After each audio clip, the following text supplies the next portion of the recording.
All right, we will open up the meeting for the budget workshop. For tonight is Public Works. Just put it on my phone. See who's on here. Highway, water, wastewater, solid waste, and watershed. Is that correct? Is that what everyone's? Okay, great.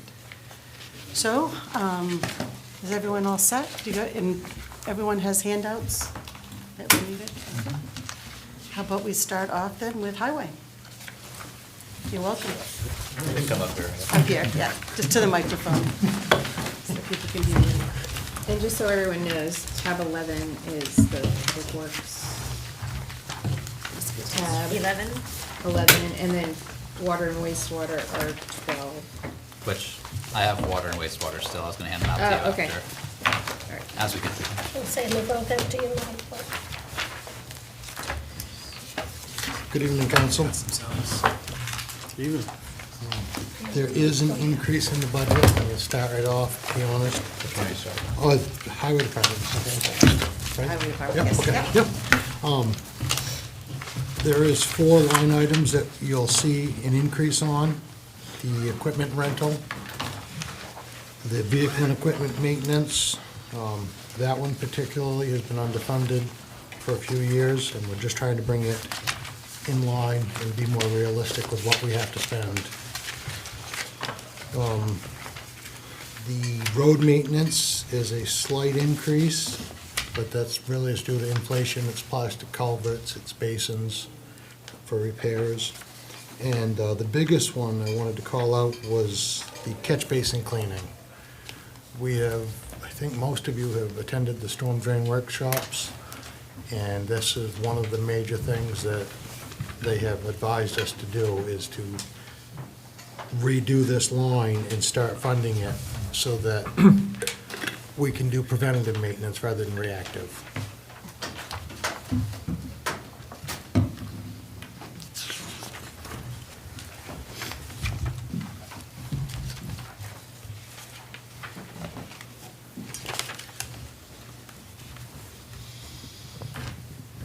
There were counselors that weren't at the storm drain workshop. I can't remember who. I think it was I just think, Tammy, wasn't it? Yeah, but I was at the local roads committee meeting, so. Right. It was great. It was comprehensive.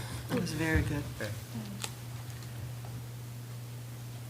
I'll just say one thing for payroll for all 3 of the departments tonight. We had discussion on hiring a program administrator position to help with grant review, grant writing, and more administrative or tasks like writing memos for council, that sort of thing, between all 3 of the departments. And now with Charlie coming on, there may be a flux in how that position looks. So currently there's a budget split for program administrator at $65,000 a year between all 3 departments. That's not reflected in this. Actually, highways would decrease because when we were going through the draft, we budgeted the whole 65 in their payroll. Would only be 32.5, and the other departments would take the 16,250 that remain. But that's only not reflected in their budgets yet. But if we hire a public works director instead, that number would obviously change. But give Charlie a chance to talk with the public works guys and figure out the best way to set up that department. But we budgeted for something at like a more professional level for the upcoming fiscal year. So that would look like it's down 32,000 if we see it again, and the other departments take on the other half of that. If it's the program administrator is the way to go. If it's a public works director, will probably be down, but down less than 32,000.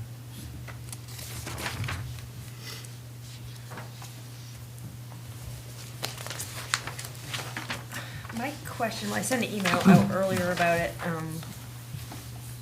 and I think, with a lot of turnover, it's been a little confusing, but Arbor Commission was instructed to send recommendations for like tree-related stuff to, not the Arbor Commission's budget itself, but for all the things that the city has to do to take care of the trees, to Public Works to get put in that budget. So what happened to that? So there's, what do you want to answer? Well, I was just going to say, we didn't get that until tonight when you sent it out. So it just went to Glenn, but it didn't go anywhere after that? It may have been in my inbox too, but I didn't get to it yet, but also, if it did go anywhere, if it did go in the budget, it wouldn't necessarily be under highway. We have another budget page that's called parks, cemeteries, and Okay. trees, so that's where it would work in the budget. So maybe when we get to parks, cemeteries, and trees, I think Tabitha could really quickly go through what the Arbor Commission's recommendations were. Yep. And then you can think about how you want that to fit in, or, okay. Great. Can we go back to that position you were just talking about? Sure, yeah. So what exactly is the position that you're? So the program administrator position would be more of a kind of like professional level, not like an admin assistant, but like a higher level position where it's someone who does grant writing, grant management, and helps out, Adam with processes for Harbor Commission, for local roads committee, putting presentations together, that sort of thing, which is why he budgeted for 50%, where water and wastewater would take advantage of the grant aspect of that position, but maybe not the other more admin tasks that are associated with it, because they have Amanda to help them. And currently, those duties are getting fulfilled by you, Adam, or by other departments, like the grants? It's kind of spread out amongst Yeah. other departments, yeah. Yeah, so the grants are really is Matt and Jana's department. The rest of it, Maura helps out, but otherwise than that, it's me, yeah. So would they be helping out you and Jana for grant writing? Yeah, I mean specifically for public works grants. If it's outside of that, we would continue to handle it, but also, they'd probably work with Ward and Kern closely again on movement of money, or structuring, like we're doing at the April 9th meeting, moving the general obligation bond, funds from one project to another, just keeping track of things like that. And I think Maura's piece, if she moves to comms, she's still taking care of the public works Fix ticket it, system. ticket. So if there's a pothole, there's this, there's that, she's sort of handling that, and I think that was also talked about, of keeping that in public works for those types of ticketing, and those follow-ups. A lot of those are calls, so I guess there is an online system, but the vast majority are calls in, which makes sense. Okay.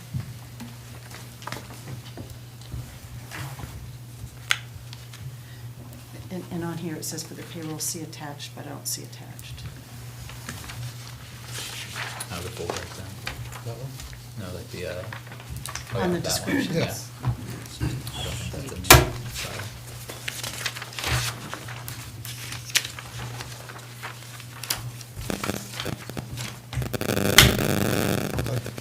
Make copies and give these to you for. Okay, yeah, that's fine.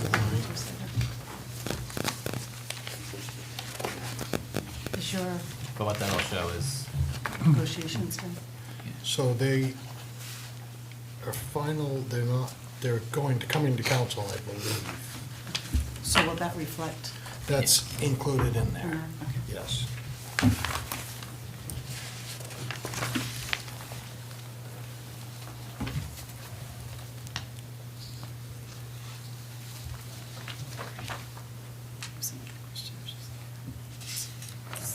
So Adam, you went down on your greater plow blades. Is it this year just because there hasn't been so much plowing, or because usually, it looks like for years you've been budgeting 24,000 a year? Right, so this year, this past year, we changed the greater steel component. We have been, for as long as I've been here, buying an 8-inch piece of steel, wearing about 3/4 of it out because it winds up with a crown because of the road, and then we have to replace it. We purchased a different system to stayed in with our budget, and it has saved us tremendously. That number will probably go down again next year. Awesome. They're actually teeth now. It's a carbide teeth, Great. yeah.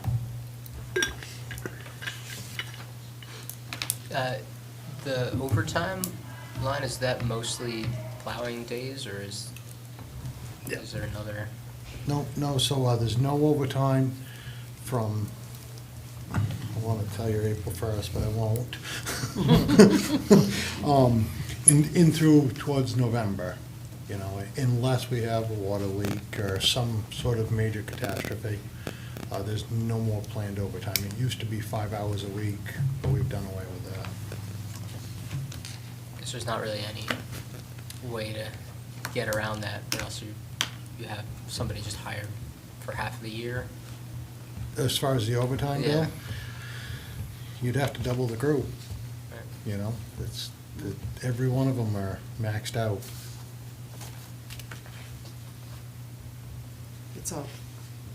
It's everybody on every route that has overtime. So Yeah. you couldn't hire just one person and make that smaller, because the storm lasts as long as the storm lasts.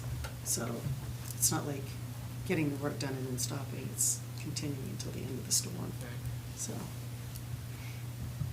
What are their hours now? Because it used to be 40 regular, 5 overtime. Now it's just straight 40. Straight 40? Yeah, Okay. unless there's a storm or water leak or.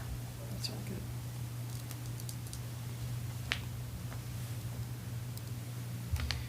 So your liquid calcium, you budgeted 25, you've used 15.3, but now you're budgeting 30?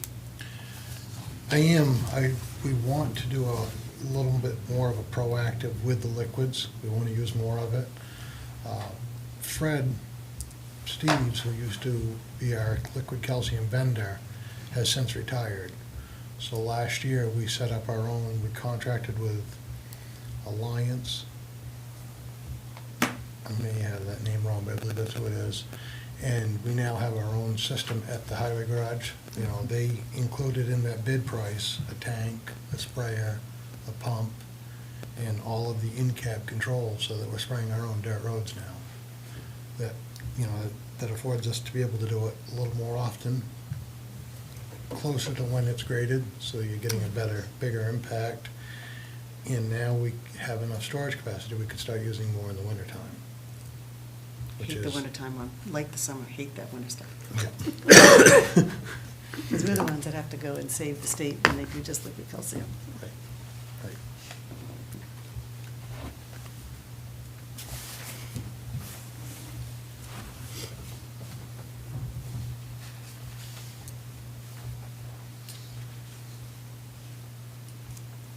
How many employees?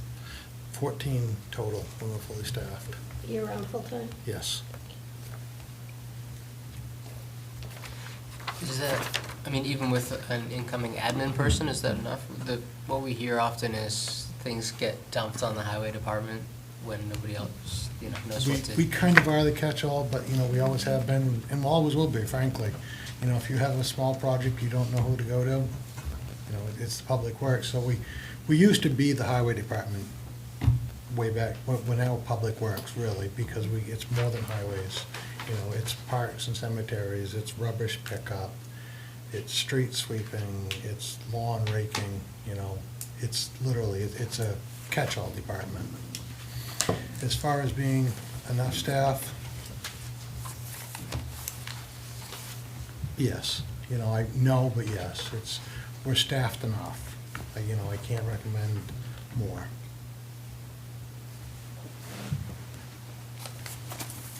I would love to see part-time helpers in the summertime mowing the lawns and, hauling the trash. It would be cheaper and cost savings, but it's just to hire part-time people, dependable, it's a little bit rougher. And you tried that several years ago, right? We And we have. just didn't get much interest at all?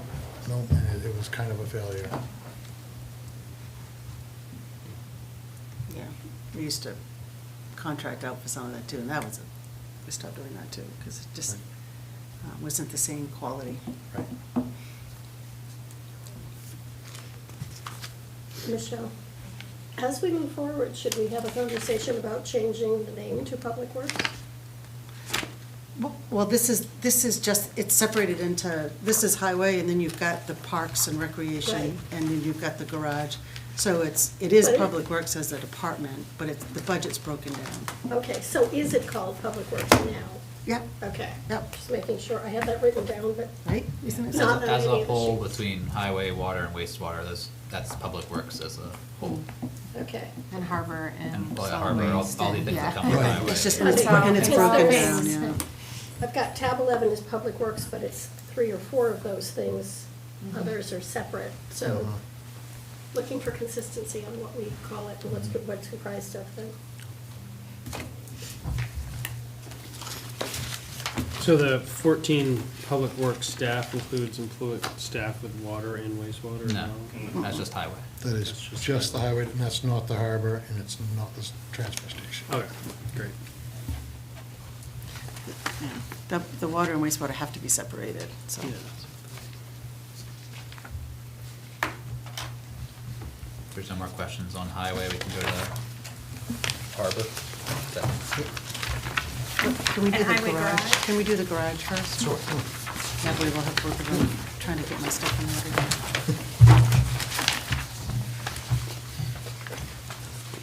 So it's pretty straightforward. There is absolutely no change in this one. I believe we were well under budget on all of our line items on this. So it was just a flat funded budget.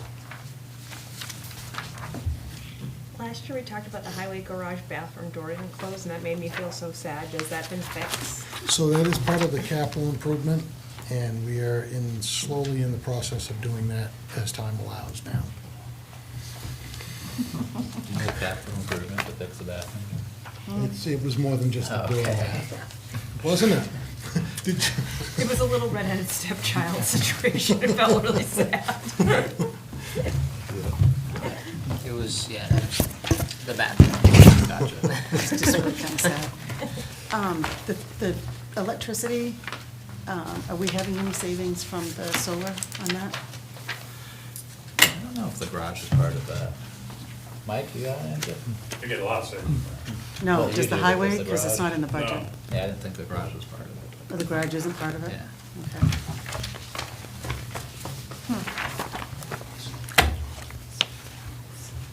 There are some parts that are part of it and some parts of the city that are not part of it. There's certain city facilities, yeah, that are, and then there are some that aren't.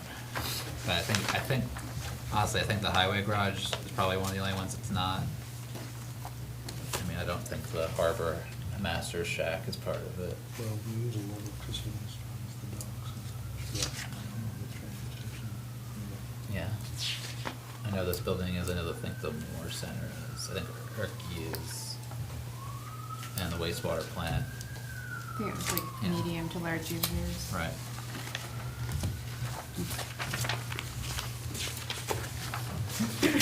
Alright. Wanna do harbor next? Would if it's all right. Or what order? You guys have solid waste or harbor next, or parks, I think parks and trees and cemeteries was last for everybody, so. Harbor's good. Harbor? I shuffled mine around, so I don't know. I don't either. So the harbor's gonna look dramatic. I assure you it's really not.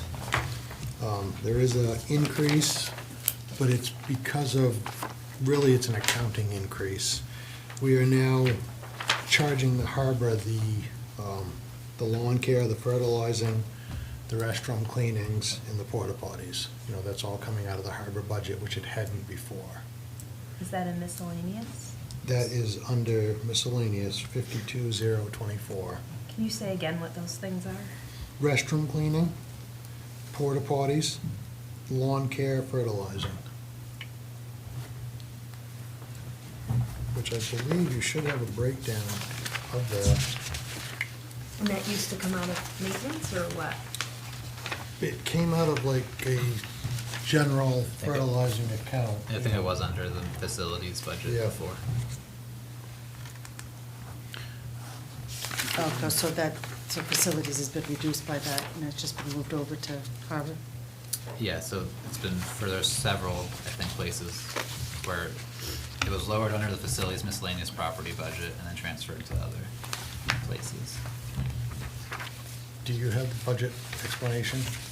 Okay, because it should, it's all spelled out in that one. Yeah, that's Okay. right. It looks like that happened at some point during the last year, Yeah, because the yep, actuals show. yep. Okay.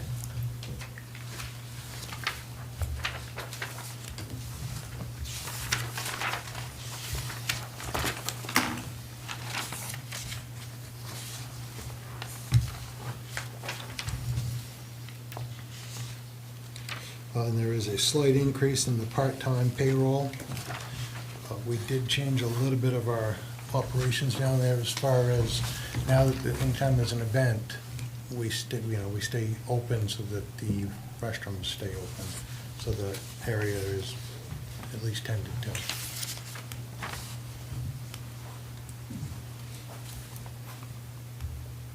Take it out of full-time payroll. Good. I don't see lines for revenue.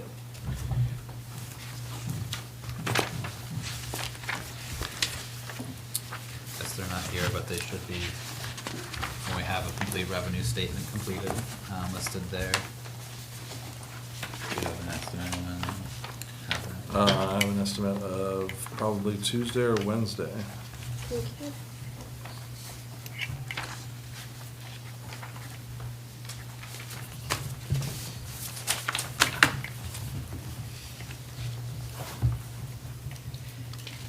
And so revenue is gas, moorings, slips. Yep, we got the slips, the docks, the food vendor that's down there. And then just like a miscellaneous if someone needs to rent Transient some- boats and such like Transient that, yep. boats. And then anything that's, if you reserve the area for the wedding, there's a small user fee for that. That really, it covers the staff time, but not much else. Okay.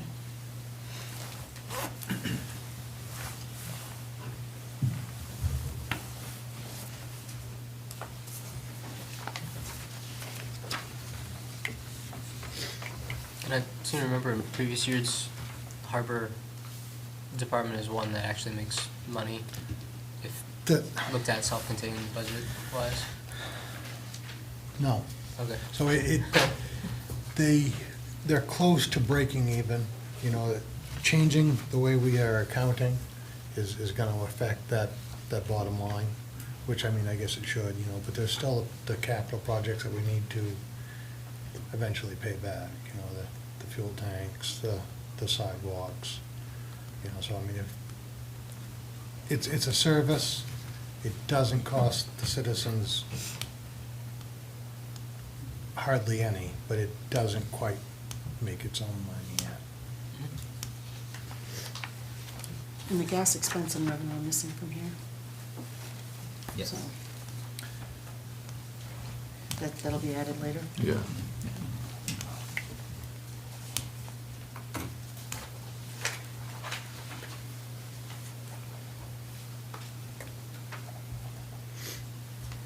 We're just having a little bit of trouble with the Cassell switchover. So it's you and then it's 2 part-time deputies, is that right? That's kind of right. I'm just the figurehead. The 2 part-time deputies are the one that's down there 7 days a week. Yeah. There should be another harbor breakdown for you. Yeah. Yep, so, really, that's it. I do the meetings and such, Yeah, but they're the backbone. yeah. Yeah, so they're sort of, they're full-time just part of the year, is that right? Like that's actually. So that, one gets 20, I actually broke that down.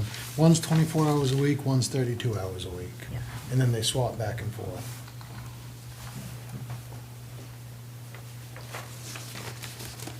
So a portion of your payroll is also in this line item? Looks like Yep. $1 per Yep. hour. Yep. It's It must $1 be an the hour. 2,080. Yeah.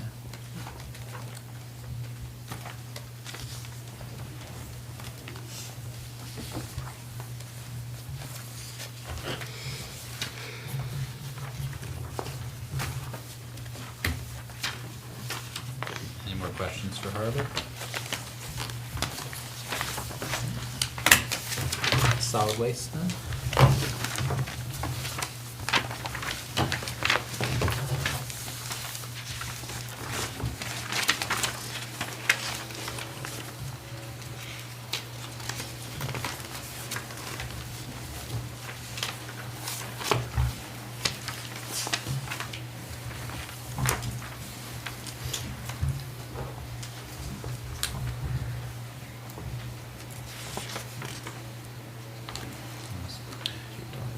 So, there is there's a slight increase in this. It's all contractual, except for when we signed the contract with Casella, we funded some of the increase out over 3 years so that we didn't have such a huge hit the first year. So that is part of what you are seeing. What line item is that under? That is under the 2076 and 2077. No, 2077, 2079, I'm sorry. Yes, MSW collection and Yep. transport. Yep. Yep. The waste disposal is, we're borderline to being over budget now. I mean, over budget by the end of the season.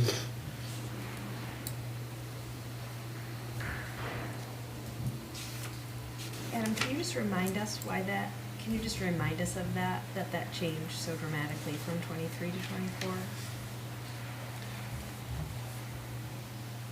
There's less competition now as far as, who's gonna bid on the hauling of it. There was a lot of labor increases for the private, for the vendor, and then the fuel cost. And the biggest, really, it was one bid when we put that out. Those bids are for 3 years. So is that up for bid next year? Yes. It's 3. Can I get back to you on that? Because it may be 5. Okay. And that may be why it's just a smaller increase over, but it is 5. We funded it for 3 years, the increase for 3 years, because it was a huge increase. So the contract is 5 years, and then 3 years worth of funding for that. So 4 and 5, will it drop back down? No. No. And since that contract, have there been any other players in the field to arise No. in waste disposal? No. Not to my knowledge. And so the only other option would be for Ellsworth to kind of take on the role, but that's kind of... I'm not gonna answer that, because Charlie's gonna slap my hands in private, so. The cost of all the vehicles Right. would be... Right, vehicles and our labor. But if we had them, we could, in theory, if we had the vehicles magically, we could do it more cheaply than we're paying them for. Yes. Yep. Magic can fix a lot of things. E-waste, we are starting that, you'll see this come up in front of you at your next meeting, as soon as we get everything lined up, but that'll be a small revenue stream as well, to help maybe offset some of these increases.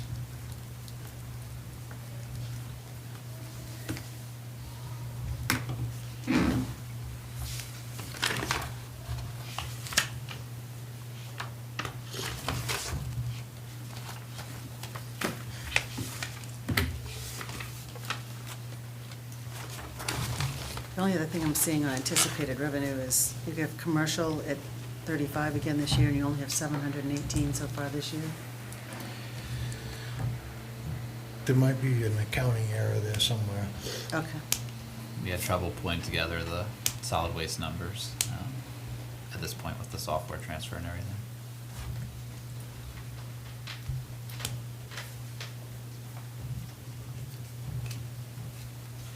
And is township user fees also off, you think? Because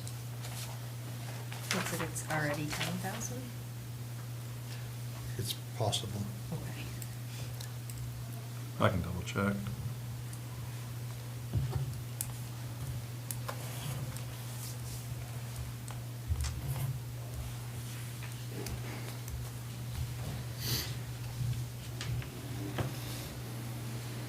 Adam, do you know how much you anticipate for the e-waste collection?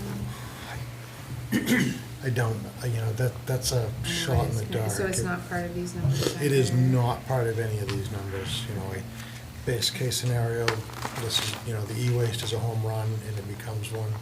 And then in next year's budget, we could reflect that. But there's no increase cost to start taking. There'll be no cost to the taxpayer in general. It'll be a small cost to the person that wants to get rid of their e-waste. But as far as the overall, if you don't bring e-waste up, it isn't gonna cost you anything. Do we have any additional expenses in our budget for e-waste? So there's no additional cost. To the user or the city? To the Right. user or the city? Oh, Right now, okay. it'll be a revenue stream to the city. Okay. A slight one, but it will be a revenue stream. Okay.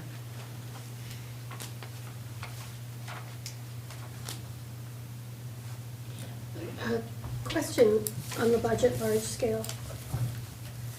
Is it accurate to say that approximately half of the solid waste expenses are covered by revenues? I'm looking at, call it 600,000 for the total expenses. Take out the 292 of city appropriation, it comes to about 300,000.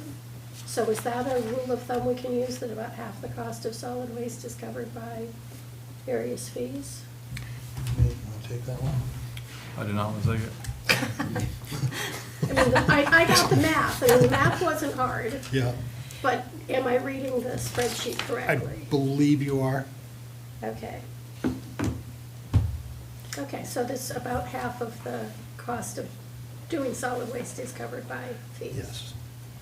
Do you know how that compares with other I don't. municipalities? No, I know that every town seems to be a little bit Yeah. different. Some have their own solid waste departments. Some are a Yeah. part of a conglomerate that, 3 or 4 towns will get together. But, so it would be a very hard comparison. Yeah, I'm just curious, I know there are different systems about Right. how people pay to throw out the garbage and stuff, so. You can see how, Nancy, it compares to 2023 when the Casella fees weren't what they are Mhm. today. That's, Oh, interesting, thank you. yeah. So it paid for itself, at least according to the budget. Right. And again, I hope when we're having conversations about this, we have the actuals for a couple of years. So that was the intent until, Mhm. And it's actually, the city appropriation is 307,28. Yeah. Because okay, I see the 292, where's the rest So go? it's because this. the city happens- appropriation and the rest of the revenues aren't covering the It's cost. the match. Okay, so that was the other question, okay, so that, I'm sorry, I just didn't understand. So it shows you how the breakdown is the revenue. Yep. But 584 does not equal 592. right, it's not so- balanced. Oh, I see. It's So not you just balanced. added that in to make it, Yeah, to make the math. because the only other place we're going, unless we get Yeah. boom from e-waste. I have to tell you, I've got a house full of it. I didn't know what A to lot do of with it. people do. I Yeah. know, a lot of us have been saving up, so. Yeah. Well, At it's least good news. initial, Boom have an the first initial year. boom, yeah.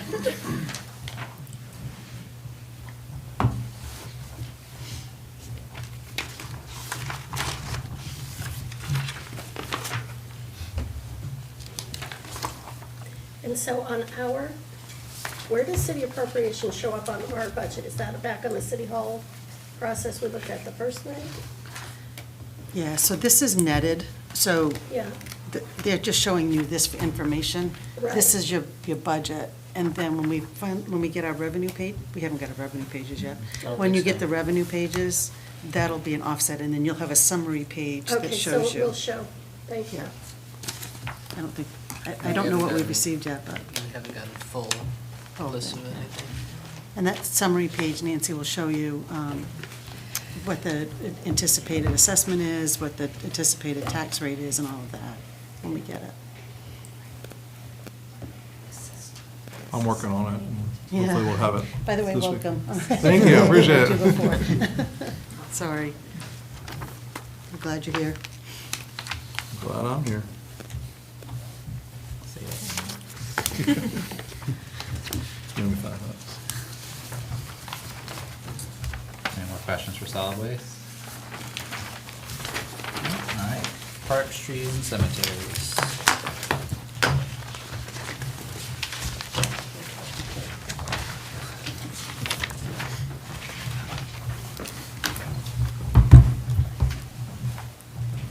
Hello. I'm Tabitha White, the chair of the Arbor Commission.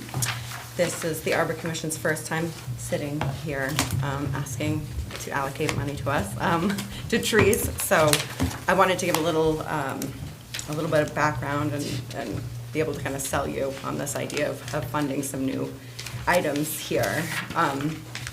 So we're a really new commission comprised of 9 local professionals who have dedicated their careers to the natural sciences, which include arborists, horticulturalists, foresters, and urban forestry. I am super proud to be part of this passionate group of volunteers who love Ellsworth and are working really hard to help find solutions for some of our city's pressing infrastructure and land management issues. Issues that could otherwise cost the city a small fortune in consulting fees from professionals like us. We believe that investing in our urban and rural forests is critical and currently a neglected tool in the city's toolbox. An infrastructure tool, trees can be an infrastructure tool that can help to boost Ellsworth's economy, improve our city aesthetics, mitigate the stormwater runoff, for example, our current Oak Street issue up there.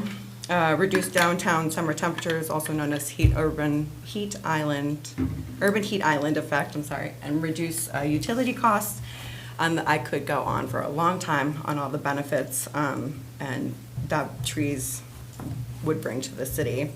However, maybe the best thing about an investment in trees as a piece of city infrastructure is that it is one of the only pieces of infrastructure investments that not only pays for itself, but will continue to appreciate in value as the years go on. So as the new commission, we have spent the last 7 months familiarizing itself with the city's relevant budget lines and departments, as well as acquiring other types of data needed to help understand what's really going on in the city right now as it relates to the tree canopy and what trees along what city streets and public green spaces the city is responsible for. And it currently appears that there are various aspects of tree-related activities from time to time have been assumed by at least 4 different departments here in the city and falling under 4 different budgets, including Public Works, Planning, Code Enforcement, and the City Management Office.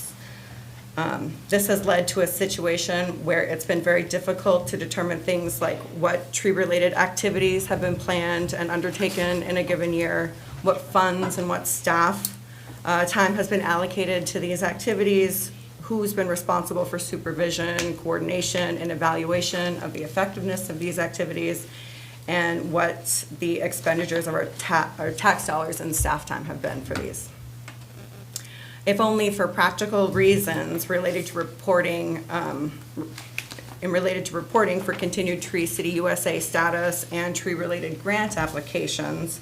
In the future, we request that there be dedicated line items for tree-related expenditures and Arbor Commission allocations. We note that in the past, it's the line item labeled parks, trees, and cemeteries under Public Works, which results in a less than transparent situation as to exactly what the city has been budgeting and spending for each of those vital components of its green infrastructure, especially it seems like the bulk of the previously allocated funds have really just gone to lawn care in the city and not trees themselves. So before I kind of talk about the numbers that you guys see in front of you, I think you all should know that the Arbor Commission on behalf of the city is applying for a $200,000 planting grant through the state of Maine's Project Canopy program.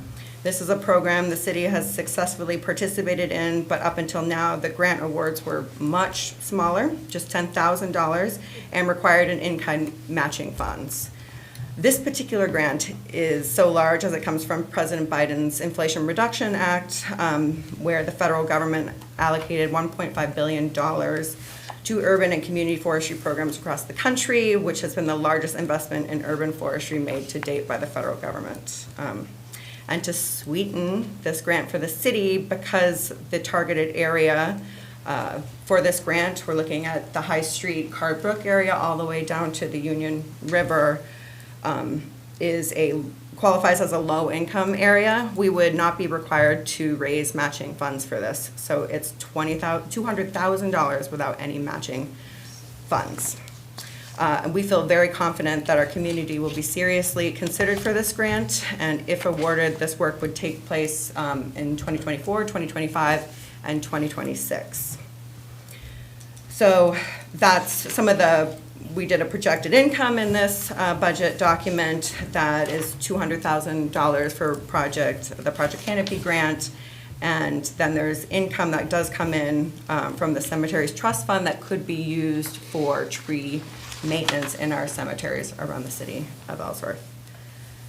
Not necessarily income, but definitely not tax dollars going towards, citizens' tax dollars going towards tree care. So tonight, I'm asking the city council to consider the following tree-related expenses for the 2024-2025 budget. Starting with $45,000 for a tree warden as a certified arborist, that is a certified arborist, contracted with the city for 1 year with possible renewal.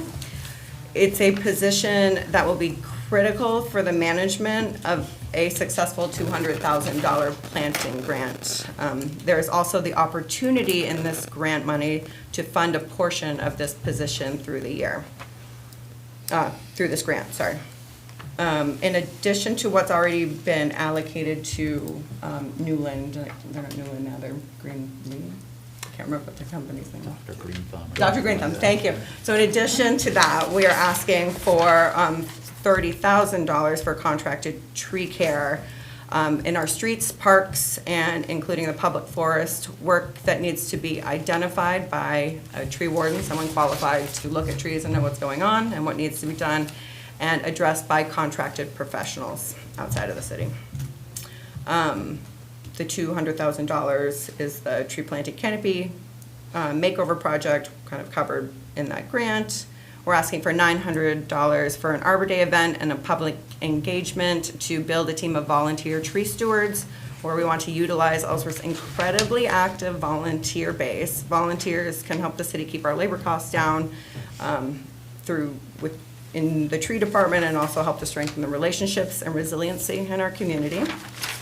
And then on another day, we'll be asking for $11,000. On April 29th, I'll come back in front of you to ask for $11,000 for the Arbor Commission's budget. And I just want to reiterate that it kind of seems inefficient for the Arbor Commission budget to be, these tree-related items to be split up, and I'm asking that you guys, we reconsider how we consolidate tree-related budget items in the future, which will lead me to want to talk just briefly on how the Arbor Commission has submitted a recommendation to the city manager for a Parks and Recreation director that is in our 2025-2026 budget consideration. So I know we're looking in the future, but we want to have this conversation now. And we have included our recommendations in that document before you, and we've also been working with the Recreation Commission for their budget that they're going to be presenting later in April. And as you heard from me before, we should be looking to consolidate urban forestry budget under one department, relieve our city staff from job duties that are outside their expertise, and manage programs that can be frequently funded through sources outside of citizens' tax dollars. And that's my request. Any questions?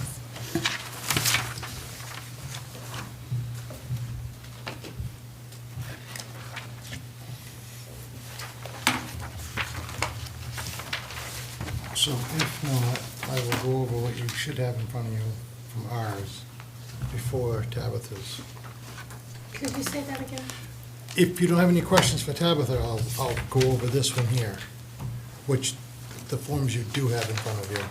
Yeah, except I lost that one. Before you do that, is it possible to have, I mean, this is parks, trees, and cemeteries, but to have a line item for the Arbor Commission? Like the Garden Club has theirs under here? Well, the Arbor Commission actually is gonna have its own line. Budget, yeah. It has its own budget for the commission. This is just the recommendation from the Arbor Commission for what we as a city have to do to take care of our trees, because we have. But if that's a request for funding, it needs to go under their budget then, because they're gonna be the ones responsible for the budget, not the Well- highway department. Well, it's different, so like Arbor Commission will have their own budget requests where it's items that really are their budget. This is more of a recommendation for additions to the city's budget outside of the Arbor Commission. So like the tree warden position, we had discussions on whether or not this should just be the Parks and Rec department head that gets hired with the label tree warden, who also has like the ability to take care of trees and has that knowledge base. But that wouldn't fall under the Arbor Commission's budget because they're not responsible for that position. That position responds to the city manager, would be its own department essentially. You're creating a new, not essentially, we are creating a new department. So that would just be that new department's budget. And managed by that warden that's By the- paid for from the budget. Yeah. Yeah, okay. So we'll have a separate tree budget. Well, Because as you can- kind of, this I mean, is- like, this if is- you wanna make the new department, that's up to the council. I Yeah. didn't prepare anything for that department that doesn't exist yet, like. Right, so the point is that this, what you're looking at, what we've done up till now, has sort of been incomplete, and I'm actually looking back, because some of it also is in, like, how we take care of trees hasn't really just been one Right. thing. But it's, I guess what I'm saying is it's a significant amount of money that they're asking for. Yeah. So it shouldn't be, something that significant needs to be looked at carefully. And so it shouldn't be put into this, as you can see, are very small amounts of money. You're asking for a director, you're asking for $75,000 worth of work. I mean, that needs to have, needs to be separated. And a description of, if you're gonna say, this is what we need, $30,000 for contracted tree care, $30,000 should be, say, okay, so what is your plan for this year? Not just streets, parks, including the public forest. What's your plan for that $30,000 in this year? And the same thing with $200,000 to plant trees. Are you gonna be able to plant trees for, in $200,000 worth of trees in 1 year? Where you'd wanna put them? What is the plan for that?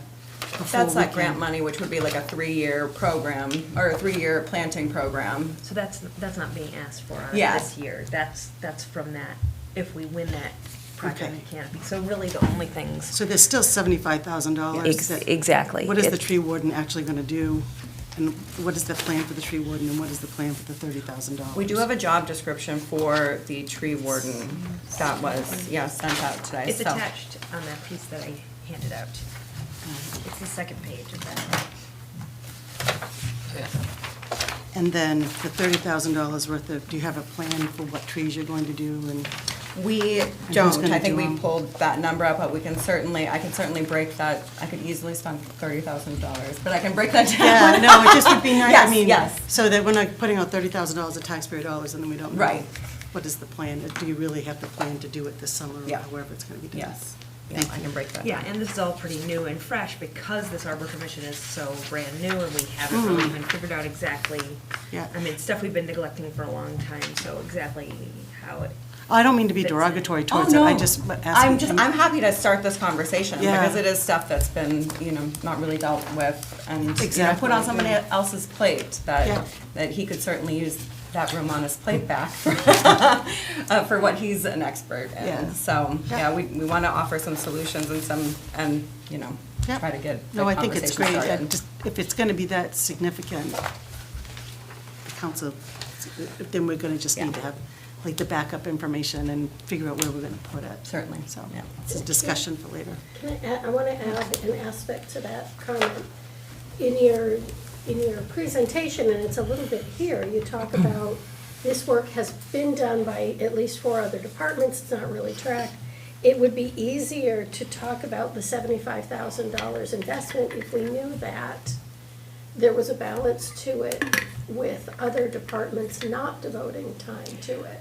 And I know it's difficult to do that because it's never been tracked. Right. But right now, it looks like $75,000 in new money because there isn't any Right. way to track what had been done, but anything that can be done, I don't know which of you all to look at for this, but anything that can be done to capture, ideally, it's reduced overtime Right. in a couple of departments because they're not doing this part, or not having to hire somebody because this person is gonna lift enough of the load. So Okay. something that balances out the $75,000 for a Yeah, new position. absolutely. One of my big questions for us is how many new positions are being asked for? There's at least 10 so far. That's a, 10, but they're a little close to 10, yeah. okay, that's, Yeah. well, I'm happy I landed that close top of my head. But that's a lot for us to consider. So Yeah, absolutely, I can, any way to help legitimately justify that is Yeah. going to be helpful as we move forward. absolutely. Thank you. Yeah, and the same too is with this grant, if you receive it, if some of that can help to kickstart this off. So pay for some of the tree warden and pay for some of the tree care and do a little less than 200,000. Because you also say in this too, that next year you're gonna have another 150,000? There's a potential for that money right now. There's a lot of money out there for trees.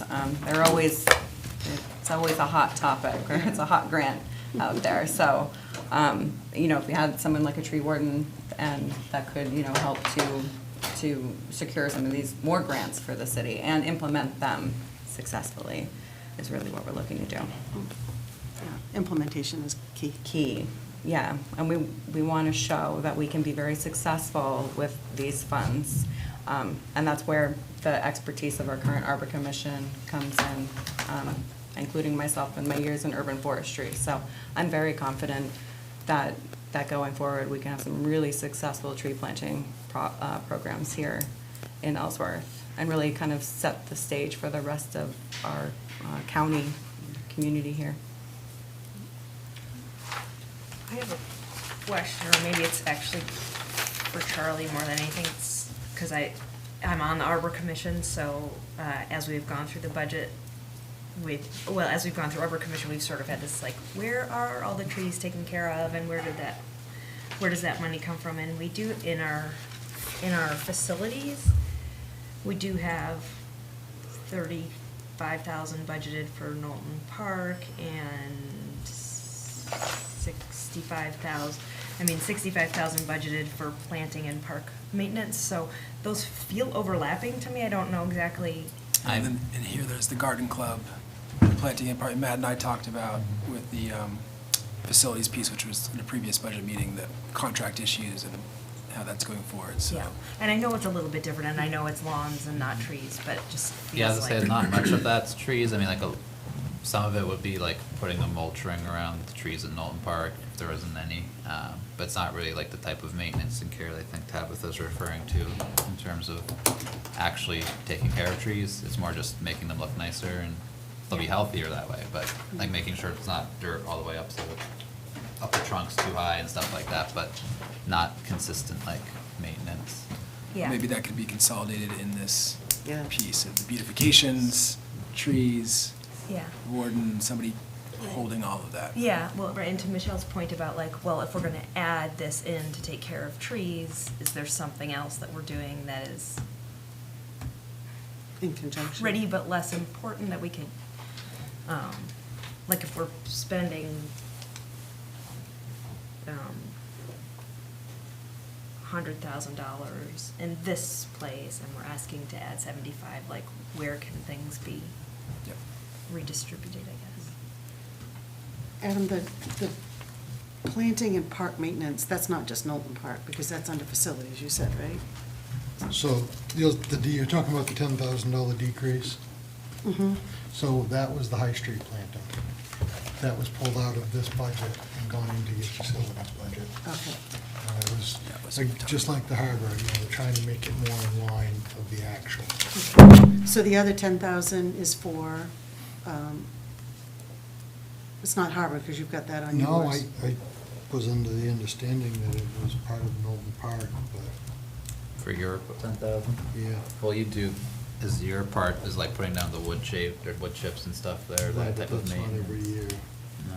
But yeah, Not lawn yeah, treatment? it's, no, so, well, maybe, it could be actually the I think it's center fertilization. lawn treatment. Yes. So for It absolutely What is could it? be. lawn treatment for like Oh, lawn. pesticides and growth. Organic. Organic, yes, it is organic, that's what I was gonna state, thank you. Thank you. So Pest that is control. kind of confusing. Pest control, Not yes. pesticides, Yeah. pest control. So maybe that's something that we can get a handle on, is what we're doing for, like, High Street beautification. Be great if you changed out those trees, because they're horrid. And the plantings, but, what are those parks? It's Knowlton the garden club has the Donald Little Park, yeah. And, they also help at the harbor with some. yeah, but the harbor park is under yours. But the rest of the budget. harbor is under, right? So maybe we need to pull out all those parts, figure out what we're doing with them. and- They should be mostly, I mean, like, I don't think Knowlton Put 'em in Park one is under place. here anymore, because I think the lawn care for that is under the facilities budget. I think that's why it was broken out. And then SK Whiting, what? SK Whiting. Oh, And you do the Simmons lawn care, not Pond the and American Watershed. Lawn or whatever it is. Yeah. But she wouldn't budget for So that either. those are facilities. Simmons Pond is, I think you're right. it's our, Simmons Pond is actually in Hancock. Okay. It's our fire department. It's our fire department. And But we have to pay if we taxes. could pull out the parks, I mean, so Yeah. if we want to know how much we spend on Knowlton Park, we'd have to go to several different, You just have to go to the facilities budget now. that's it? I mean, besides the wood chips and maybe some other light maintenance from highway department, they put a lot of staff time in the Knowlton Park, we're just talking about the mowing and everything like that, highway does that. That's not what's budgeted for in the $10,000 a year. Everything else for Knowlton Park care should be under the facilities line item now.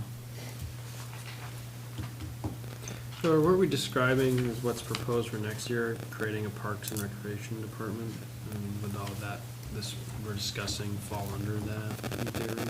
I think that would be the best way to do it. Mm. But I don't, the tree warden would have to also be the public works, or public Parks and Rec, sorry, director. And in theory, I mean, unless you wanted to have them just report directly to the city manager without making him a department head, but. Okay, so the idea is that the tree warden becomes the Parks and Rec director. It's kind of a cost savings there. You've got somebody that's knowledgeable in trees while also kind of helping with, to alleviate the recreation committee's duties for the programs that they run and the management that they do.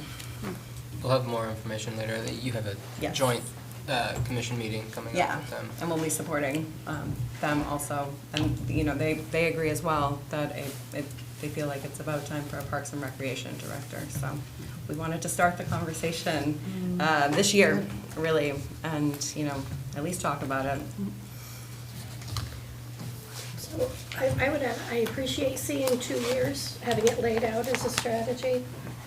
Somewhere in here it says, so year 1 would be the contracted tree warden, and then year 2, the 25-26, you talk about the department head. I would get rid of, on the back page, it says ideally with credentials for tree warden. I don't think we want to be budgeting for $60,000 for a department director and another $60,000 For a tree warden. I Right. would Consolidate. ideally consider not having the word ideally there. Okay. Ironically. Not necessarily. And just, yes, Just with credentials. just With credentials. to say that, Changed, yes. building towards a department with that person taking on a bit more responsibility. Okay. Anyways, we'll worry about 25, 26 Yeah. later. But I appreciate seeing the direction. I've been hearing about it. Awesome. And the expertise, well, that you have, but also the Arbor Commission is really staggering. Yeah, We're lucky we're- to have the It's like commission. breathtaking. Everyone should go to one meeting. Like, You're all invited mind-boggling what to they come know. and hear, you know, us nerd out on trees for 2 hours of your time. We would love to have you there, but we're trying to, you know, be able to provide the city with this extensive knowledge for, you know, no cost. This is something that we would have to pay a consultant big bucks to come up with these plans. So these are just citizens of our community that really want to see change here. I really feel like this is something really important to focus on. And, you know, my job is to show you guys how, you know, it might be a cost, but we will be able to recoup some of our money. And that's just on the tree aspect of a Parks and Recreation Department, not what the events and stuff could actually bring in if we had a fully, you know, running Parks and Recreation Department. There's a lot of, I think, a lot of potential to be a department like the, you know, the harbor, that at least, you know, equals out at the end of the, you know, maybe we don't make money, but maybe we're not, you know, spending too much more, so. I just want to add one thing, which is that the Arbor Commission, the members of the Arbor Commission have been working on this Project Canopy grant that could be a lot of money, and that's just the work of volunteers to make that grant go, and today, one of the members was offering to use for GIS software to kind of complete that application. So you're right, it would cost a lot of money for us to not have. And we're not complaining about, we love doing this. It's all people, it's people who really But we care do want to about show it. that there's value in what's going on in this Arbor Commission. You know, just from the 9 of us sitting there, we bring a lot.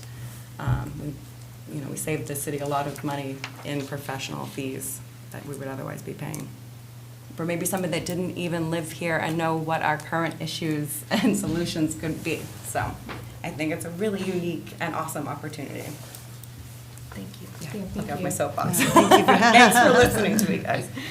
Just read the Lorax or something. I've been called that a couple of times, but.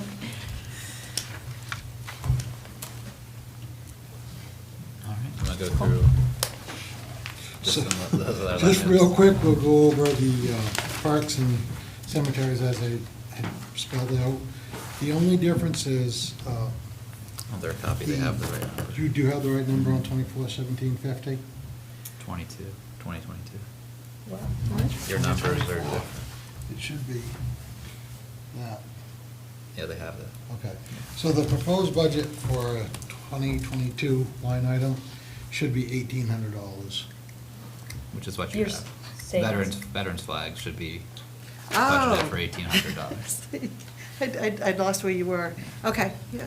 That's the only change, the rest of it's all. It Yeah. says Veterans. 1,800 on that. Right, we've his got his that. copy is Right, mine different, you didn't. have the right numbers. You have the Oh, okay. updated one, I have the old one. Who's doing the Oh, that's why you flags? meant 2022. I was looking through the 2022 budget. and- That's what I was doing Why too. we're I'm like, talking I about- So I would don't, just that's say a the lot names more of than it.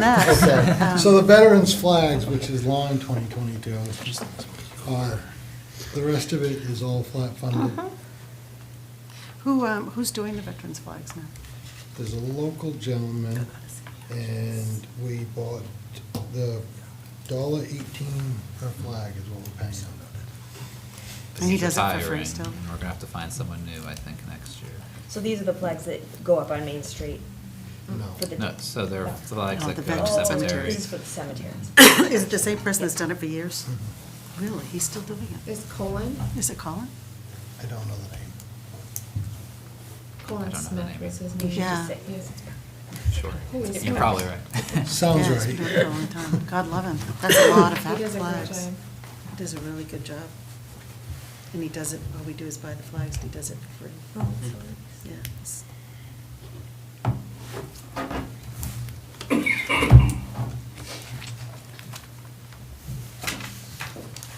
Good. That's done. Next, Reggie, you wanna go Um, for water? What tab are we? So highway and all the attendant stuff will be tab 11, water and wastewater will be under tab 12. We'll probably have to get more tabs. Is there a water supply budget as well? Water supply for, oh, I've got to hand you it. Oh, Oh. okay. I was gonna say, I don't have anything for wastewater.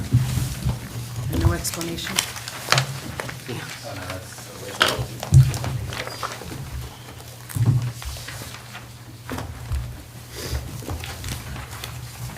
Thank you. Let's see, is this- It's okay, watershed's the other one.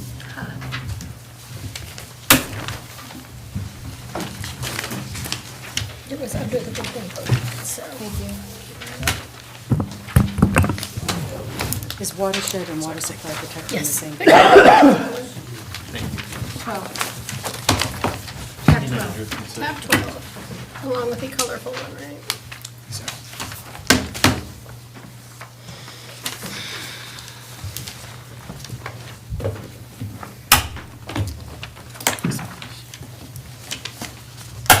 Just so you know, they're working off the same thing. Make sure.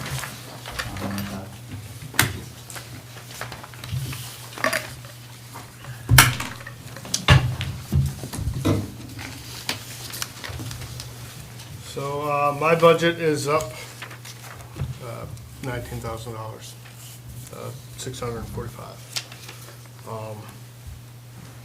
A few things I've been able to drop down.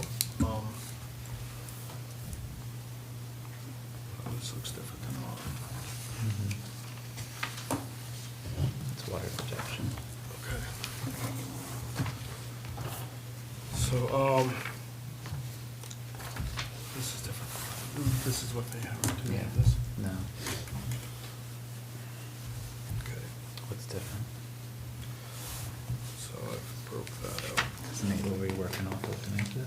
I was working off those sheets that were submitted a few weeks ago. So he said he was working off what you'd sent a few weeks ago, which might be the old one. Yeah, that's the other one, so I sent this one to you today. I didn't. You didn't get it. All right, so my miscellaneous budget has gone up. That's probably the biggest increase. I do plan on trying to separate that to put the watershed portion of my budget on its own line item. But I think overall, my budget is pretty flat all around. It hasn't increased a whole lot per line item. On our sheet, your miscellaneous went down. $3,100. Yeah, it's down. Yeah. on that, But On ours, it's vehicle maintenance and payroll went up a little bit. Yeah, so payroll, I increased. My overtime budget kind of blew out of the water this year. So I've increased it some to hopefully not go over so much this fiscal year. And then also, I've included in my payroll budget the possibility of increases for licensure. So my crew gets an increase in pay per hour for each license that they acquire. I've got one crew that has no licenses, so there's a total of 8 licenses that they need to get. The reality of them getting all of these licenses probably won't happen, but I wanted to budget for it just in case. I am gonna start pushing them pretty hard to get to where they need to be. How many employees are in your department, Reggie? I have 4 crew and I share Amanda with Mike. I'm looking at the lease for your office space. Oh, so, office space. So, my original plan was to hopefully get on the capital budget for a new office that the city owns.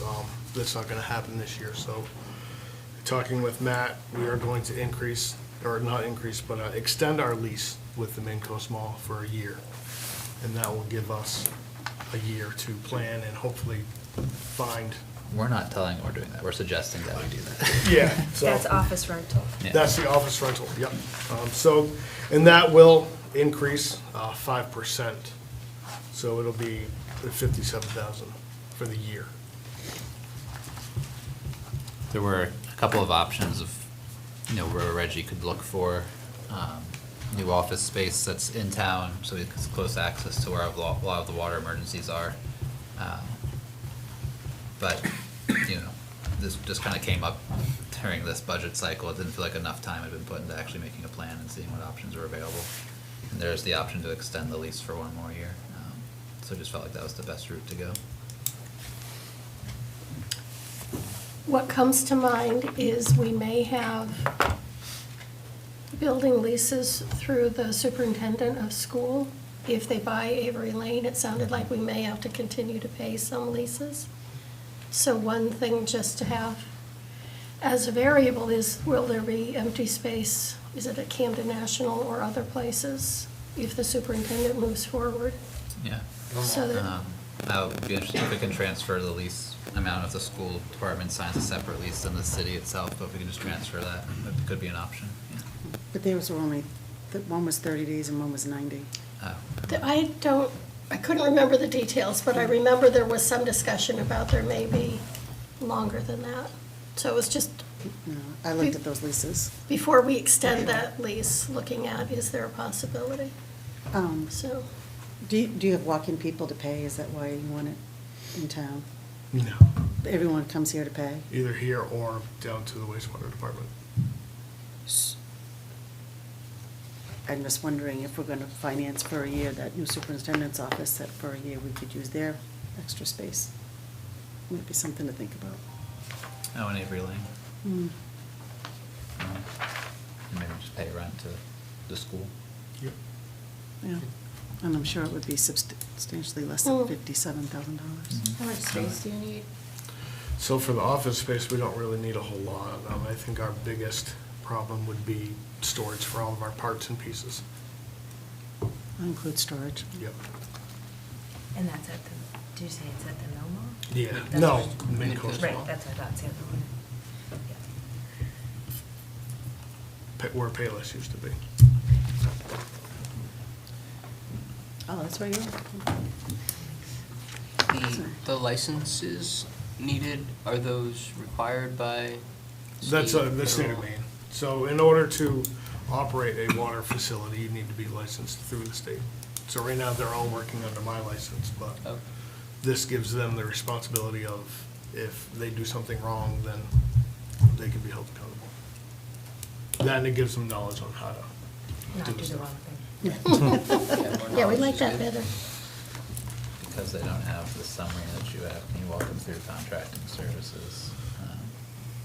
The Yep. description of those?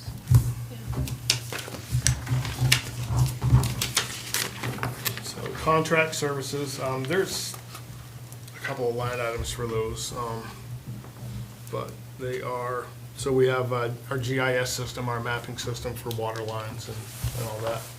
That falls under contract services. That's on there twice. Is that Woodard and Curran?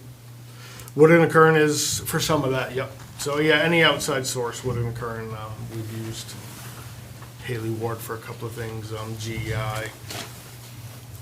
There's the 319 grants, and annual fees associated with, What's a 319 grant?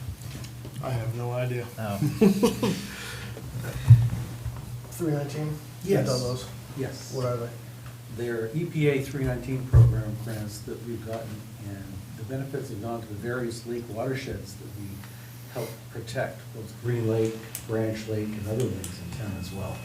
And those are matching kind funds that homeowners and the city has used to do road work to reduce the pollution caused by erosion.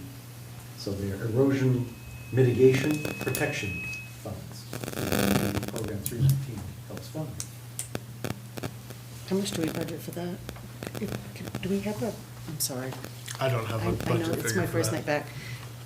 Do we have any description for these things, these numbers? no, Reggie, I can get Reggie's email today where he sent them. Oh, okay. So- I think that's 10,000 for the 319. That's like administrative work to file those grants and apply and everything, Oh, that's not the matching grants. yeah. Or is it? Is that the match, the grant, or is that for, 10,000 for matching grants. yeah, so, Including, Oh. okay. Then also with that, there's associations like Maine Rural Water, Maine Water Utilities that we utilize for trainings and other services. There's two lines for contract services.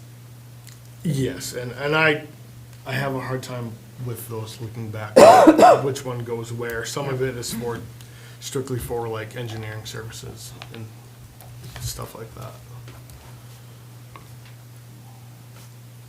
And they've changed, all the line item numbers are different now, and I can't recall which ones are which. For FY '24 actuals, when is that current to? Do we know?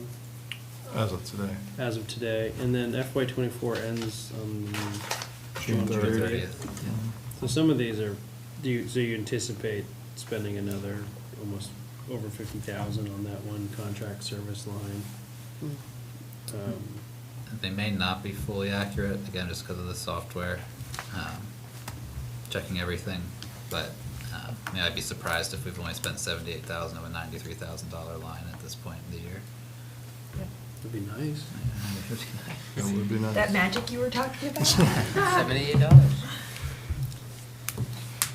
And benefits are included in this because it is a outside A department. utility. Yeah.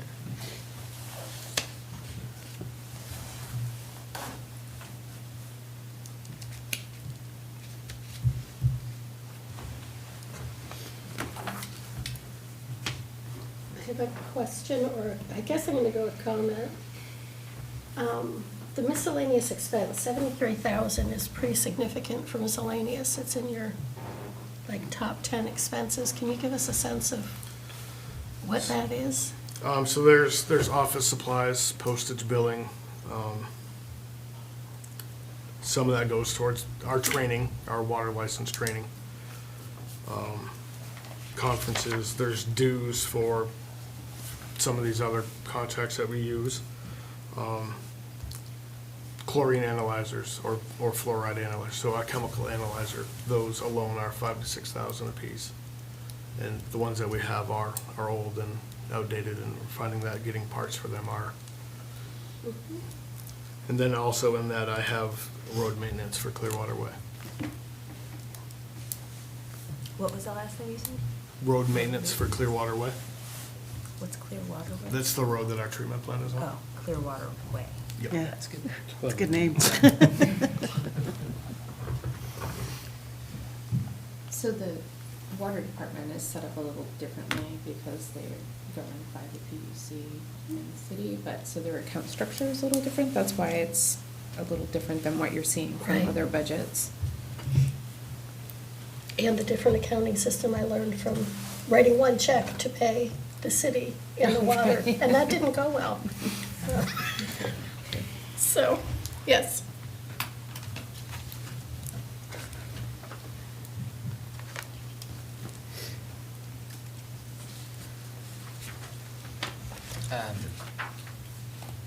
I think we could talk about this more for capital improvement stuff, but I had a few people just like reach out to me today because they knew water was coming up for the budget, asking about boil orders and things like that throughout the year, and it seems like to people that those had increased, and I'm curious if that is a fault of lack of funding somewhere in the system or capital improvement somewhere. No, so anytime we have a water main break and we have to shut the main down completely, so it depressurizes. Anytime we do that, we have to call in a boil order. Now, like the leak we had on High Street not too long ago, we were able to fix it under pressure. My guys got soaked. But there was still enough pressure in the line that we didn't have to call in a boil order. So that's all that is if we have a break that is significant enough that we have to cut out a pipe, a section of pipe, we have to do a boil order. Is it on a larger scale? Is it sort of like the waste and stormwater system that we're looking at? Are we on sort of like the far end of the useful life of a lot of pipes? Or It's all old. Yeah, that's my question. Yeah, it's all old, and it really just comes down to how many breaks a year we have. Do you think you've had significantly more breaks in the last couple of years? We have had more breaks this past year than before. In the same area? A little more spread out, but some of them are concentrated on the Surrey Road. Thanks. It's just good context. Unless you're having a project on this area road. Yes, hopefully that'll be going out to bid very soon. Oh, you are gonna be replacing some? Yeah, the whole main. So from the fork in the road at the Bucksport Road, from there all the way to Mr. Moore's house just before Josie's, all that will get replaced. And then from Mr. Moore's house to Josie's will be all new main in the road, or on the side of the road. And then there's a section that goes up Westwood Drive, and then it actually goes through the woods to Hillside and then to Mountain View. That will be abandoned. And then the Mountain View Drive and Hillside Drive will all have new water main. Oh, nice. That'll take care of probably most of the people that you just. Yeah. Yeah. West Siders is what we might call ourselves. I thought we were the Westerners. Ever since the court thing, it's known as the West Side. That's funny. Huh. It won't help with traffic, none, but Yeah. the water's good. That's great. So I think related to that, but not, I wish I had thought to bring with me tonight, the notice I got in the mail. It wasn't the boil order, it was about the water quality not meeting standards. The disinfection byproducts, yep. So I don't need the story of it except within the context of the budget.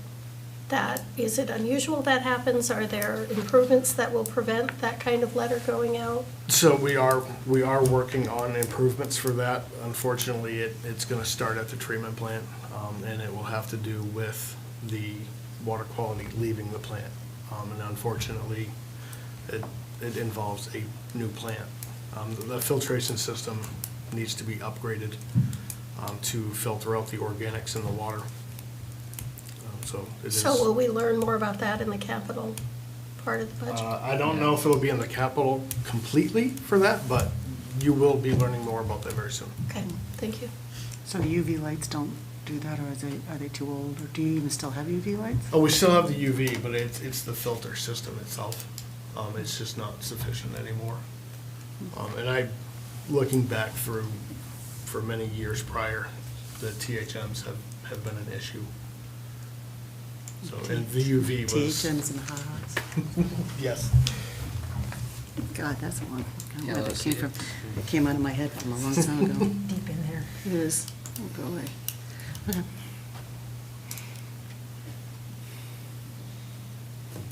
Anyone have any other questions? The water supply. Do we have-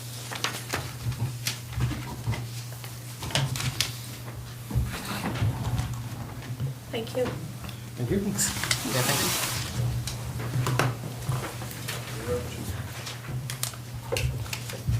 You didn't have to leave this chair, it's going to be your department.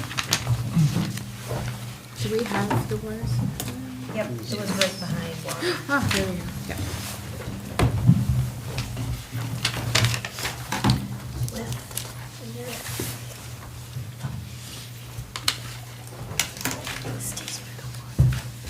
My fingers are working. Yeah. Oh, that I don't know.